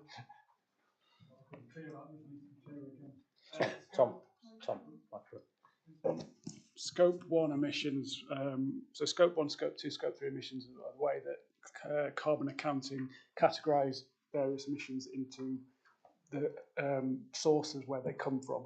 So Scope 1 relates to fossil fuel or greenhouse gas emissions that you, from your direct operation, so burning heating fuels effectively, gas, oil, petrol usage. So they're the closest to your organisation. You then go a step further outwards, which is Scope 2 emissions, and that generally comes from sources related to energy that your organisation is using. So it's principally, in this case, electricity generation. So Scope 2 emissions effectively are an indirect emission, but the more your operation uses electricity, the more that indirect emission increases. And Scope 3 emissions is the more complex one, which is about the emissions related to up and downstream supply chains for your organisation. So that could be related to the emissions from the white goods that you procure, or the IT services that you procure, or the emissions related to a contractor delivering some of your operations. And then in the staff side, it relates to emissions such as how your staff get to work, their travel emissions, and things like that. So it's a kind of hierarchy of emissions. Thank you. Carry on. It's okay. So I'm just going to, I hope you've all read this report, I'm just going to give you a brief summary of the headline data in terms of where we are against our business plan objective of reaching 75% of Scope 1 and Scope 2 emissions. So just to reissue, our business plan target is around the Scope 1, again, heating source emissions, fuel emissions, and then our Scope 2 emissions, which is our electricity emissions. Headline figure is for reporting year 22-23, because we're always 1 year behind on this, is our Scope 1 and Scope 2 emissions have seen an 18% reduction from last year, which is a significant reduction. Overall, we're at a 52% reduction against the start of the business plan period. So we're on the right trajectory. The majority of that reduction has been again, going back to the heat pump installation at the visitor centres. We're now seeing a full year of the operation of those heat pumps, so we're seeing the data now for those. And secondly, we're seeing the drop-off in the heating gas emissions from the sale of Beaconsfield. So now we only have 2 remaining fossil fuel heating sources. One is sitting in this building, and the other one's at Sawmill Lane. Once those have been decarbonised, we'll have removed all of our Scope 1 heating emissions. We'll still have Scope 1 emissions related to our fleet, and that we have seen an increase in that in the last year. You've got to be mindful that these increases are marginal, so it's difficult to see a trend in such small data. But this is probably due to, you could surmise this would be due to increased project activity. The more you're using the cars, the more you're going to see an increase, until we convert more of our cars to EV or low carbon sources. Scope 2 emissions. Now, Scope 2 emissions, again, we'll come back to this. We effectively net them off our emissions due to our purchasing our electricity through renewable sources, which is certified, that's the word, by our electricity supplier. Although we have seen an increase in electricity usage, which is always the case as we effectively electrify our operations. There's still some work to be done in terms of our tracking of our electricity usage. Lucas and the team has done a great job trying to roll out smart meters across our entire estate. There's a lot of meters, and anybody who's tried to request a smart meter in their own home can know that you're at the whim of the suppliers, who can be slightly flaky on these rollouts. I'd like to see a position where we're getting half-hourly data, electricity data across our estate. That would give us a really powerful way of monitoring our electric usage and not being dependent on the bills, which is slow and slightly inaccurate. As anybody knows, bills are often estimations. In terms of Scope 3 emissions, again, our strategy for Scope 3 emissions is to improve, and this falls back into our decarbonisation plan, which members agreed last year. In terms of Scope 3, we're attempting to better understand our emissions in terms of data recording, because the process isn't there with Scope 3 yet. So it's better to improve our recording ability, our capability, and then address those reduction emissions from that. And that's following the DEFRA's own position on Scope 3 emissions. One way we're trying to improve that capability directly is we're building into the more connected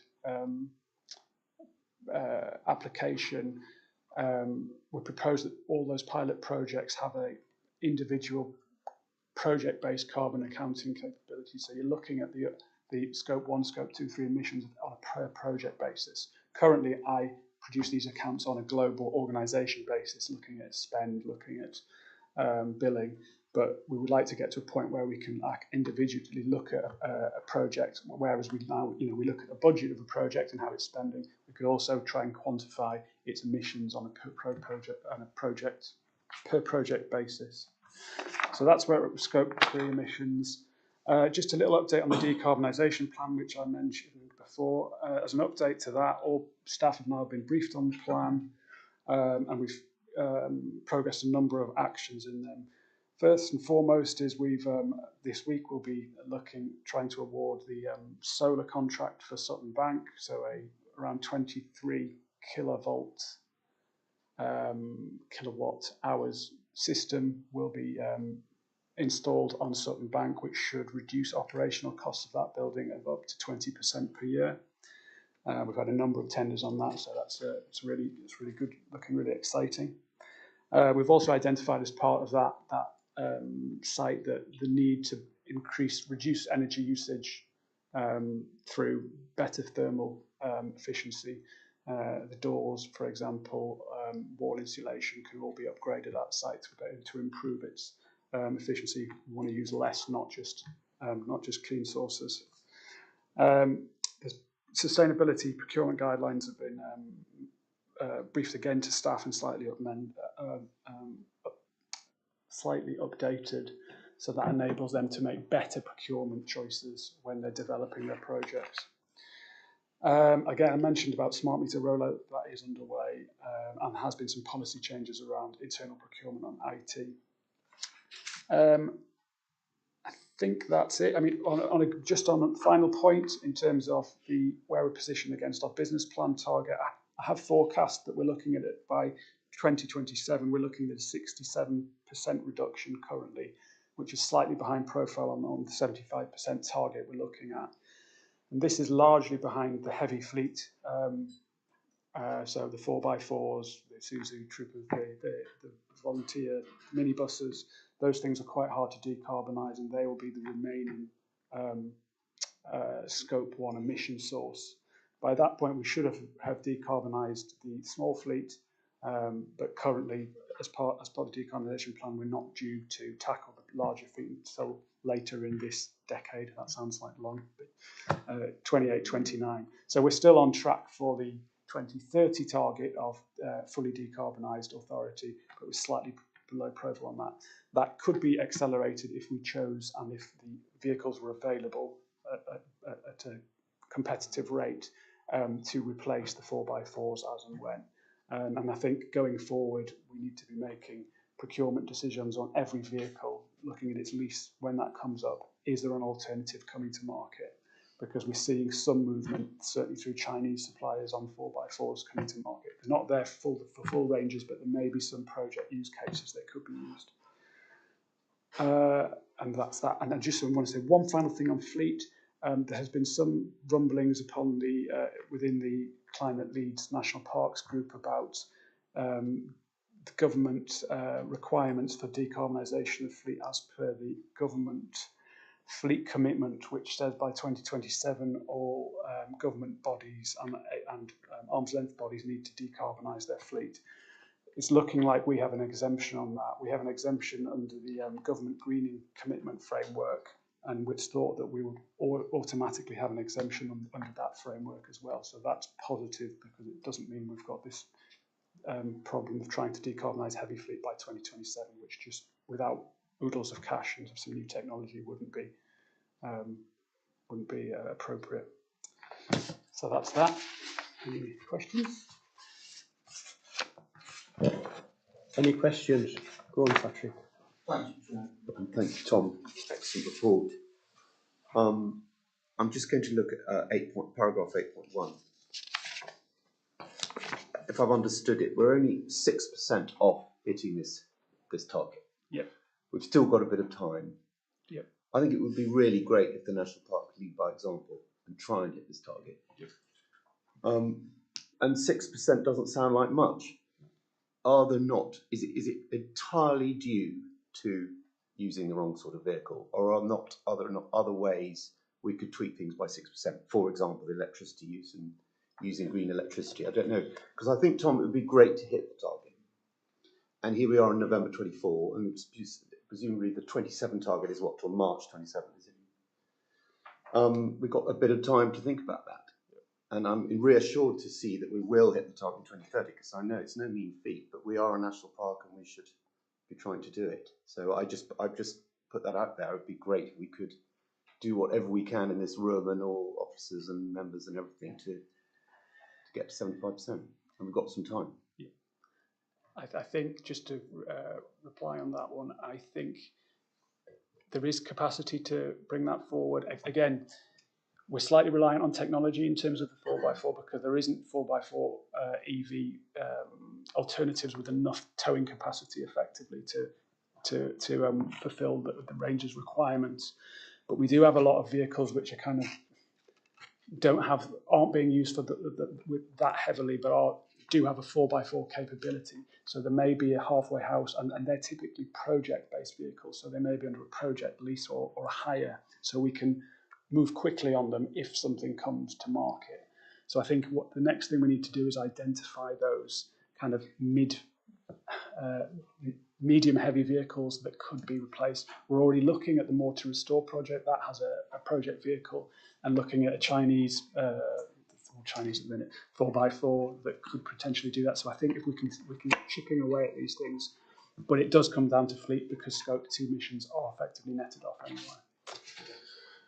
So, sorry, can I just reply to that? It's just that the tense you use in this paragraph, we will miss. You're saying we will miss it. Perhaps we should say we could miss it. Yes, sorry. Under forecast, we will, but the forecast change. You're saying something very definite there, and I think there's things we could do. Yeah. Is that fair? Yeah, certainly. So I think the paper, I'm happy to recommend this, but I don't like the tense in the paragraph. I think point well made. It could be expressed in the conditional rather than the definitive, but I would rather under promise and over deliver, and I'd rather flag now that we have some concerns about our ability as things stand to achieve that target. But you're right, and we will. We certainly won't aim to undershoot the target. We'll aim to achieve and exceed the target. And I really appreciate your remarks about the sort of the mindset that we need across the authority in terms of climate change. For me, it's a non-negotiable that we show leadership in this whole area. But I think it's right that we do raise a kind of challenge that we're foreseeing at the moment. I totally agree, but you see my point. Yeah. Thank you, Patrick, Tom. Any more comments, questions for Tom? I know it is a big, difficult job trying to get heavy vehicles with electric capacity, which there just isn't the ones on the market as yet. So we just have to wait, really, or you can't go back to horse and cart, really, can you? So, that's the way it is. But the recommendation, members, is to note the work done to establish accurate carbon reporting for the authority emissions and identify methods to reduce the authority emissions. Are all in favour? Thank you. Thank you, Tom. If we can move on to item 13, IT update. We have Simon come in to give us this update. I was quite mesmerised last time when you gave this update as to how many emails, etc., came in, and I didn't know how you got through them, to be fair, to know which was good and which was bad, but yeah, I'll leave it up to you. Thank you. Thankfully, technology does that for me. Yeah, thank you. Yeah, IT update. So I'll whiz through the paper. So first part, disaster recovery and business continuity documentation. Yeah, obviously the ways of working in IT over the last 3 or 4 years have changed significantly, and certainly the ways we work at this authority have changed significantly. So just making sure that the way we could recover from a potential disaster or outage is documented, and it's a fair document. I think it was a 38-page document that I've written that covers a lot of the different types of disaster that we could have, what risk they are to the authority, and how we would look to recover that, and all the key contact information for the people that would need to help us to recover. In terms of testing, we're now in a position where we can, through technology, run a backup run a scheduled backup job that basically spins up our entire backup of all servers, spins them up, checks that they work, and then turns them back off again. That's done on a monthly basis now, and gives us a success failure rate on that, and generally pretty successful, which is good. So that's disaster recovery. IT security continuous improvements. So yeah, as you said, Colin, in May I came and spoke to you all about what we're doing to try and mitigate the risks and mitigate the need to use that disaster recovery document. And yeah, so since May, we've our Microsoft Secure Score, which is a measure of how we can improve the security of our devices that connects to our network and to our systems, is increased by 10%, which has taken it to a percentage of 85.8%. Organisations of a similar size to us at Microsoft expect to be around 47, 48%. So we're significantly above the sort of size that the percentage that Microsoft would expect us to be at. So that's good. Looking at emails again, nearly 100,000 emails in September, of which 7,500 were rejected by our first line of defence, which is Mimecast. Yeah, it's a fair few. In terms of training and awareness, I think the latest percentage, 90% of cyber attacks come through email and through sort of phishing attempts, as they're called. So we run a number of simulations to our user base, including members, and we've done we've done 270 of those phishing simulations, and of that, 23 colleagues failed. But as a result of that, they automatically get assigned additional training that they then have to complete. And so that's of those 270 simulations, it's probably gone out to, I think, 20 or 30 people in each simulation. So it's quite a number of people being tested continuously. SharePoint and migration of data and access to it. So as our general direction of travel for file storage is to SharePoint, and we're in the process of migrating all our on-premise files to SharePoint, with a view to having the majority of that done by January. Obviously, members are also have access to the members' SharePoint site. I'm conscious that some are finding it easier than others. So, as it says in the report, if you need additional help with that, come and we'll dedicate some time after each of the committee meetings or whatever meetings there are for you to just pop your head in through the door, and we can sit and go look at your devices and get you working as best as we can. Other things that we've been doing, so we've been developing, along with the Lake District National Park, a new rights-of-way management system, and that's been being implemented over probably the last month or two with them. We've just signed off the work on that for us now to start populating that with our data and then start rolling it out to rangers probably in the new year. It's been a good process. We've worked really quite well with our colleagues over at the Lakes, and yeah, it's gone in quite smoothly. And the feedback from the ranger team that have been testing it has been very good, and it's been well received, and should hopefully mean that the data that we can then get out of the system when they start using it is much more accurate in terms of the stock that we're using, the time it's taking rangers to do jobs, and all that sort of information. The next step we're now working with the Lakes on is a historic environments record system as well. Just started that in the last couple of weeks. We're just going through the initial testing on that, so we'll see how that goes over the next couple of weeks.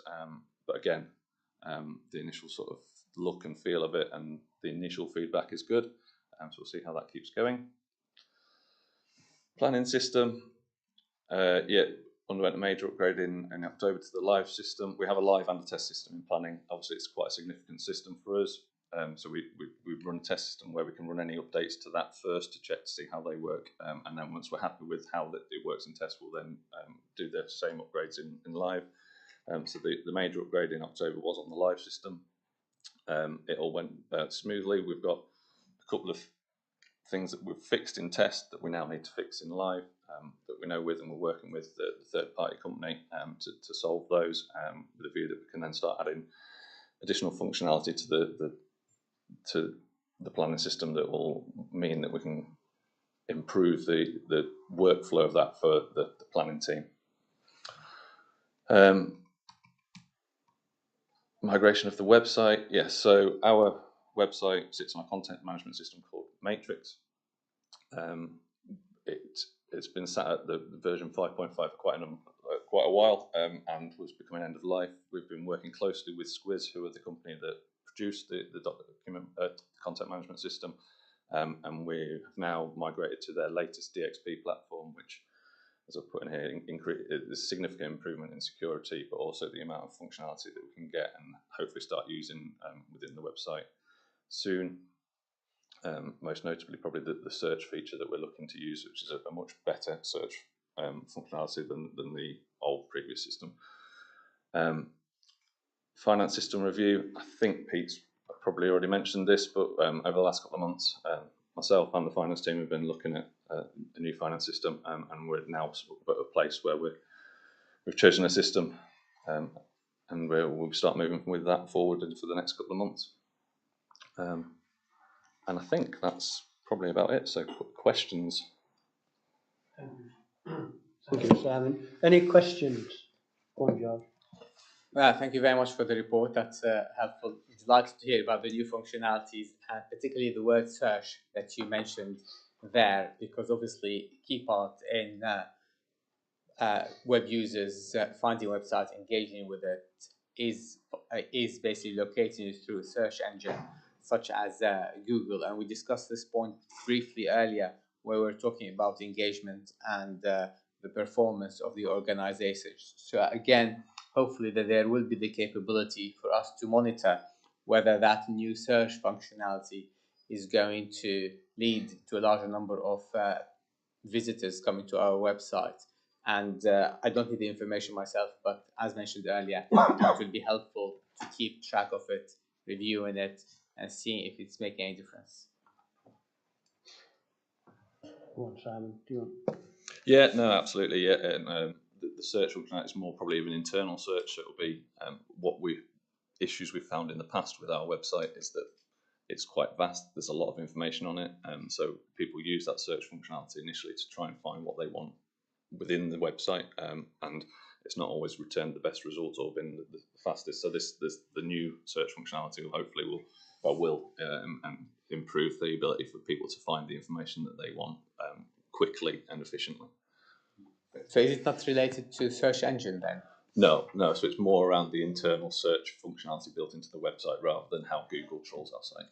Are there other capabilities within this upgraded version that will allow us to improve our ranking with search engines that will then enable us to get more traffic to our website? Yeah, so part of the DXP platform, they have a built-in, without getting too technical, search engine optimization monitoring tool. So we can use that to monitor the pages that we've got to see how they rank within search engines, and look to see how we can tweak the wording either in the context of the details of the page or in the title of the page to see how that improves their optimization. Yes, I mean, SEO monitoring is traditional, has been going on for a long time. So hopefully we've been doing that already and trying to optimize the best words. But I'm more concerned about what we discussed earlier in terms of, I'm not sure if you were part of this meeting at the time, about the number of visitors coming to our website and how we can always look for ways to attract more traffic, because that somehow correlates with the number of people who come and visit the national park. And it's important for the purposes of this authority. Yeah, I was listening at the time around the was it the drop in impressions, I think it was, which is people searching for things and our results appearing on those search pages. So again, that will boil down to how well we do with the SEO and the content that we're writing being relevant to what people search. And it's always a little bit of, you can't guess what people are going to search for in Google, but making sure as long as the information that we've got out there will rank highly enough.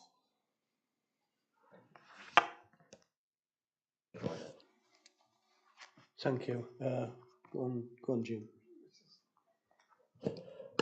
Briefly on that, I'm not sure quite how this works, but when I'm searching for something, as soon as I've finished searching for it or reading the news article or something, I get a little 5-second advert that I can't get rid of because that's the price you pay for looking at it. Do we have some 5-second messages that we could give people that log onto our website, something like that? So when you've done that, you might get a 5-second little information message about what the National Park's up to. Yeah, potentially. I guess that's probably more of a thing for Katrina's team and the marketing and the comms and what I know they've been working on the shorter format videos as we talked about earlier, and the TikToks and the short Instagram movies and reels and things like that are becoming more and more prevalent in people's ways of looking at information. So you could have a did you know thing. It's a fine line between driving people potty and getting the information out there. So look, I mean, all these points are really valid, and Pete's MTFS paper at the start sets out the 4 pillars of our strategy. One of the pillars of our strategy is ultimately driving increased profile and reputation for the national park. So it matters to all of us that we continue to incrementally build the profile, awareness, understanding, and visits to the national park. I think I'm not a comms expert. Simon can definitely answer the technical questions, but probably isn't a comms expert either in defence to him. But I think if there's appetite from this committee for a much more dedicated focus session on comms and how we're doing it, we can definitely line that up. Okay. Is there any appetite? To be fair, we'll do it, and then we'll do a members update. Yeah, my brother's in IT, and he just said to me, "It's a waste of time trying to tell you anything about what's going on," you know. So, because it's way over your head. But anyway, go on, Jane. I just wanted to testify to the effectiveness of the fishing programs that you put out there. I've been asked to do additional training, I think, at least 4 times.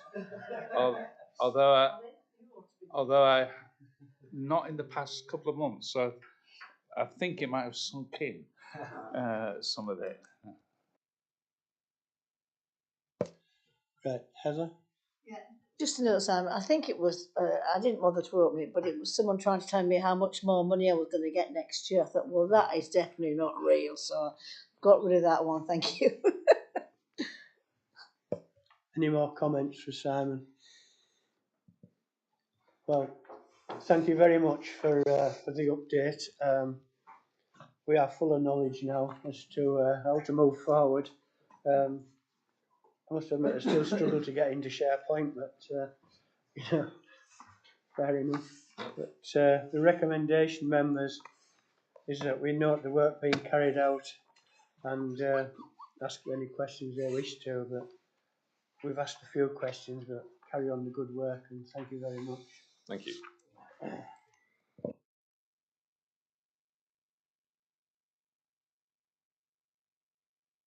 Sorry. If we move on to item 14, best value. Ian, you're going to give us best value. Okay, thank you, Chair. So writing this report, it's a bit like welcoming back an old friend. Those of us that were around in the first decade of this century will no doubt recall spending an awful lot of time on a whole series of best value reviews. And since that point. Best value, it's still been around, but it seems to have had a lower priority. But one of the later actions of the previous government was to reinvigorate this. There was some consultation in the summer last year, and then in May this year there was new guidance around the best value standards. And I can see absolutely no reason why that guidance won't be thoroughly endorsed by the new government. The paper is sort of fairly straightforward and takes you through some of the new guidance. The guiding principles of best value are really straightforward, and none of us are likely to argue with those about local accountability for our actions. Good best value authorities should be seeking continuous improvement and should be open to challenge. Now, within best value, there are 7 themes, and they're all in part 4 of the report. I won't go through those. The new guidance just gives a little bit more detail around those 7 themes. And accompanying the guidance is some material to help local authorities just assess where they've got to in terms of meeting these 7 themes. Now, we've not done a piece of work like this for some time, and we've brought to you an annual governance statement, a draft, a little bit earlier in the year, and that will come back to full authority for approval. I would quite like us to include within that annual governance statement a commitment that we will do a light touch assessment of how we're doing in terms of the best value themes. I'm mindful that Mazars and your auditors maybe still be listening to this, and I think at some point during their time with us, they will almost certainly ask us about our approach to best value. So I do think it would be a useful addition to the annual governance statement when we bring that back to full authority. So I don't want to say anything more about this, Chair. The details there and a link to the full document for those sufficiently interested. But I'll stop there. Thank you, Ian. Any comments from Ian? Thank you very much, Ian. The recommendation that we note the contents of the report and approve the action referenced in paragraph 5.3. All in favour, thank you. Thank you very much, Ian. We'll move on. Item 15, which is a corporate risk register. Which you again, Ian. Thank you. Just thank you, Chair. So our quarterly update and part 4 of the report goes through each of the items on our corporate risk register, and the appendix details how we're doing in terms of progressing the various mitigating actions. As you agreed last time, we've moved the Woodsmith and Bowlby Mines category up to high, and that's in relation to announcements relating to the Woodsmith project. Part 3 of the report, we're always trying to be conscious of emerging risks, and a number of you will be aware of the incident in May this year where a 10-year-old girl was killed on a school trip to Carlton Bank. That didn't involve us, and it wasn't on a public right of way, but that certainly has set us thinking about, we're seeing more extreme weather events. We are seeing more landslips in different parts of the park, no doubt driven by more rain, more extreme weather. And we do want to give some thought to how we might best manage that. A particular area for us to think about is along the coastal part of the Cleveland Way, and the National Trails Officer in Joel's team is thinking through how we might manage the prospect of landslips along there, and how we might deal with any incident. Now, as we go through reviewing our corporate risk register, which we will do in January, first thing in January next year, We will include this in our consideration and just think about whether we want to include this as a corporate risk. But it's something we're actively working on. Okay, I'll pause there, Chair. Very happy to answer any questions. We have questions for Ian. Go on, Heather. Yeah, that's my comment really. I'm pleased that you're active, by looking at this. Obviously, it was a tragic accident, and who could have foreseen it? And this is what it's about, really. But obviously, you're putting that in place. But we're obviously governed by our insurance company and our public name life, which we're aware of, and they'll come along and give you the red line and tell you what to do. And obviously, we're guided by them. If we don't do it, then they won't insure us. So there is some guidance working with them. But have they raised this issue about this accident, about this girl, or was it something we've just we've thought of ourselves? No, our insurers expect us as a responsible public body to think about corporate risk, and at our quarterly meetings with our insurance brokers and our insurance company, our corporate risk register is always on the agenda. So they do have sight of this and satisfy themselves that we're taking risk seriously. They're not specific about you must do this, that, or the other, or they are very rarely.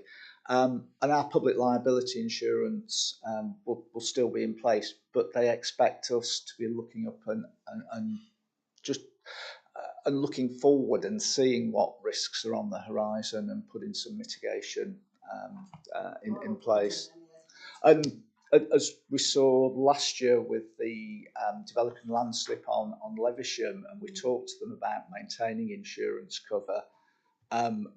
With that one, they did advise on a series of actions to ensure that we that we properly retain cover. Thank you. Have we any more comments for Ian?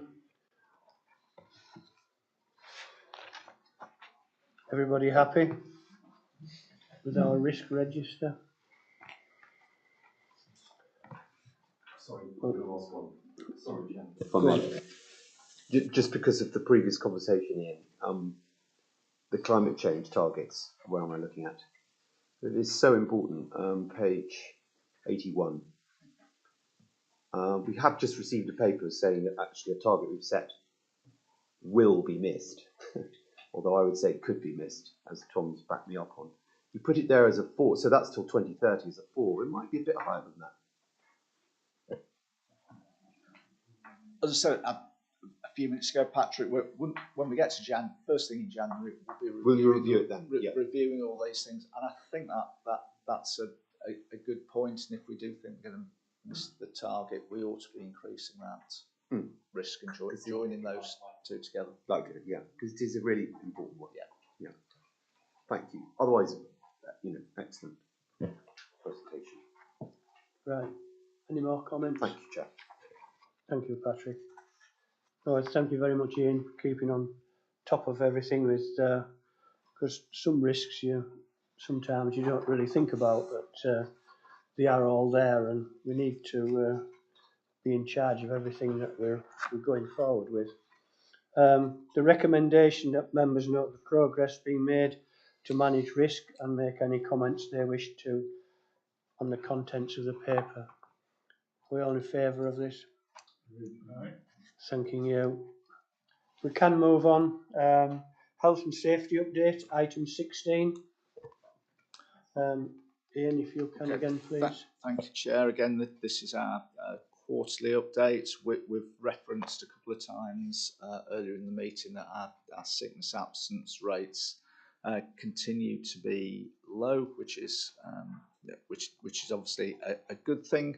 Not cause for concern at all, but we do need to keep proactively managing. And there's a certain inevitability about we employ 160, 170 people. Some of them will get sick at some point, and so we need to have measures in place to proactively manage and support those people with a view of getting them back to work as quickly as we can, and all of that's in place. Last couple of meetings, I've mentioned the construction design and management regs, and the Ranger team are working hard to make sure that is all working within their team, and the Ranger team are meeting, I think it's later this month, to review all of our practical risk assessments and make sure they're up to date and consistent with those CDM regs. I referenced last time as well 1 or 2 teething troubles we'd had with the new play area at Danby Lodge. Whole series of minor actions have been taken, and the playground has stood up well to a very busy summer and early autumn, with kids crawling all over it, which is great. Slightly irritatingly, the River Esk decided to flood in September and swept its way through the play area and took several £1,000s worth of wood chippings away with it, which have been replaced. But we know we need to have a look at what we might reasonably do at a sensible cost to make that a little bit more flood resistant.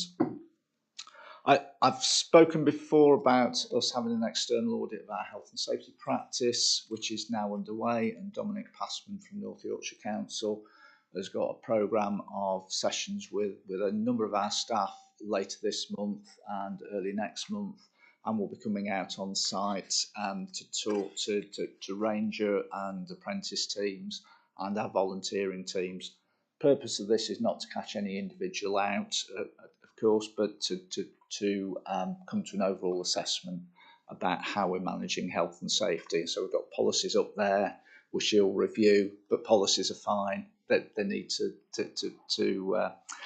be realistic and being actioned on a day-to-day basis.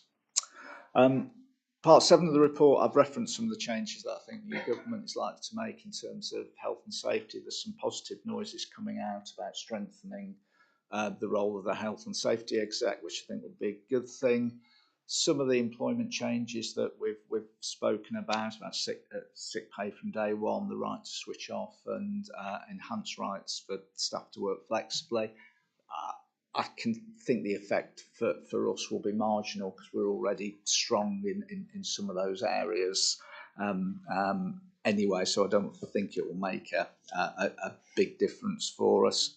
One change that has come into law at the end of last month was part of the Equality Act, which now requires employers to take reasonable steps to prevent sexual harassment of their employees. That means we need to be a little bit more proactive than we've been up to this point, and staff are considering that at the Health and Safety Group a little bit later this month. So that is all I want to say, Chair, other than the outcome of the health and safety review. I expect to get that in time to be able to report it back to our February meeting. Thank you very much. Thank you. Any comments for Ian on the health and safety? No. Well, just one comment. You said the playground was flooded and took away a lot of wood chipping. I take it the overflow car park was a bit flooded as well. I think of course it became wet because we had a lot of rain, but what was gratifying to see is the drainage we put in was working really well. There's water pouring out of those drains, and the overflow car parks recovered really well from that, the excessive rain. So touch wood, we're content that the works we had done this time last year are doing what they should do. Will we be able to use it next year? Yes. Hopefully. No, we'll be able to use it next year. Thank you. Any more comments? The recommendation, members, that we note the contents of the report, and thank you very much, Ian. If we move on to item 17, which is a mid-year Treasury Management Review. Pete, if you could fill us in, please. Yes, this is just the paper that comes half year, just to update on where we are. Short paper, just 2 or 3 numbers to kind of pull out of that. The first is just around the economic appraisal from our advisors. around things like inflation, interest and PWLB rates into the future. Makes some interesting reading.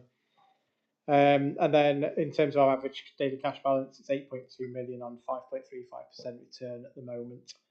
So up to the half year, we've had £221,000 worth of interest to date, and there's no changes to any of the lending list or prudential indicators in the paper, so therefore it's just to be noted rather than any reapprovals.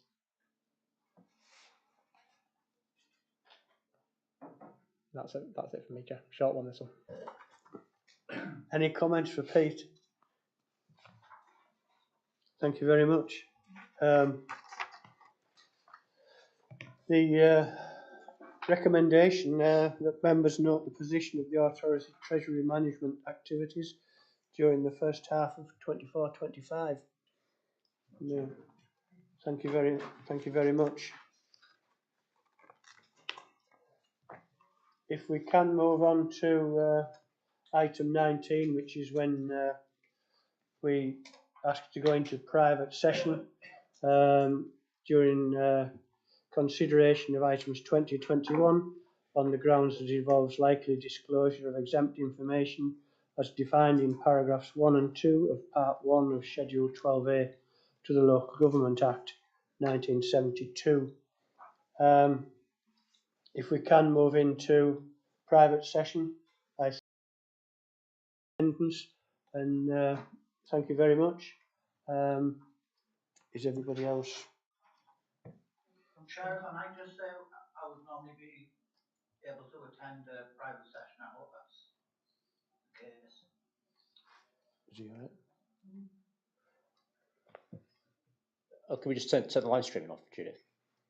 Can we actually move and approve the recommendation? Yeah, it needs to move and approve the recommendation as well. Quickly, Colin. Oh, can we move the recommendation? All in favour? Thank you. So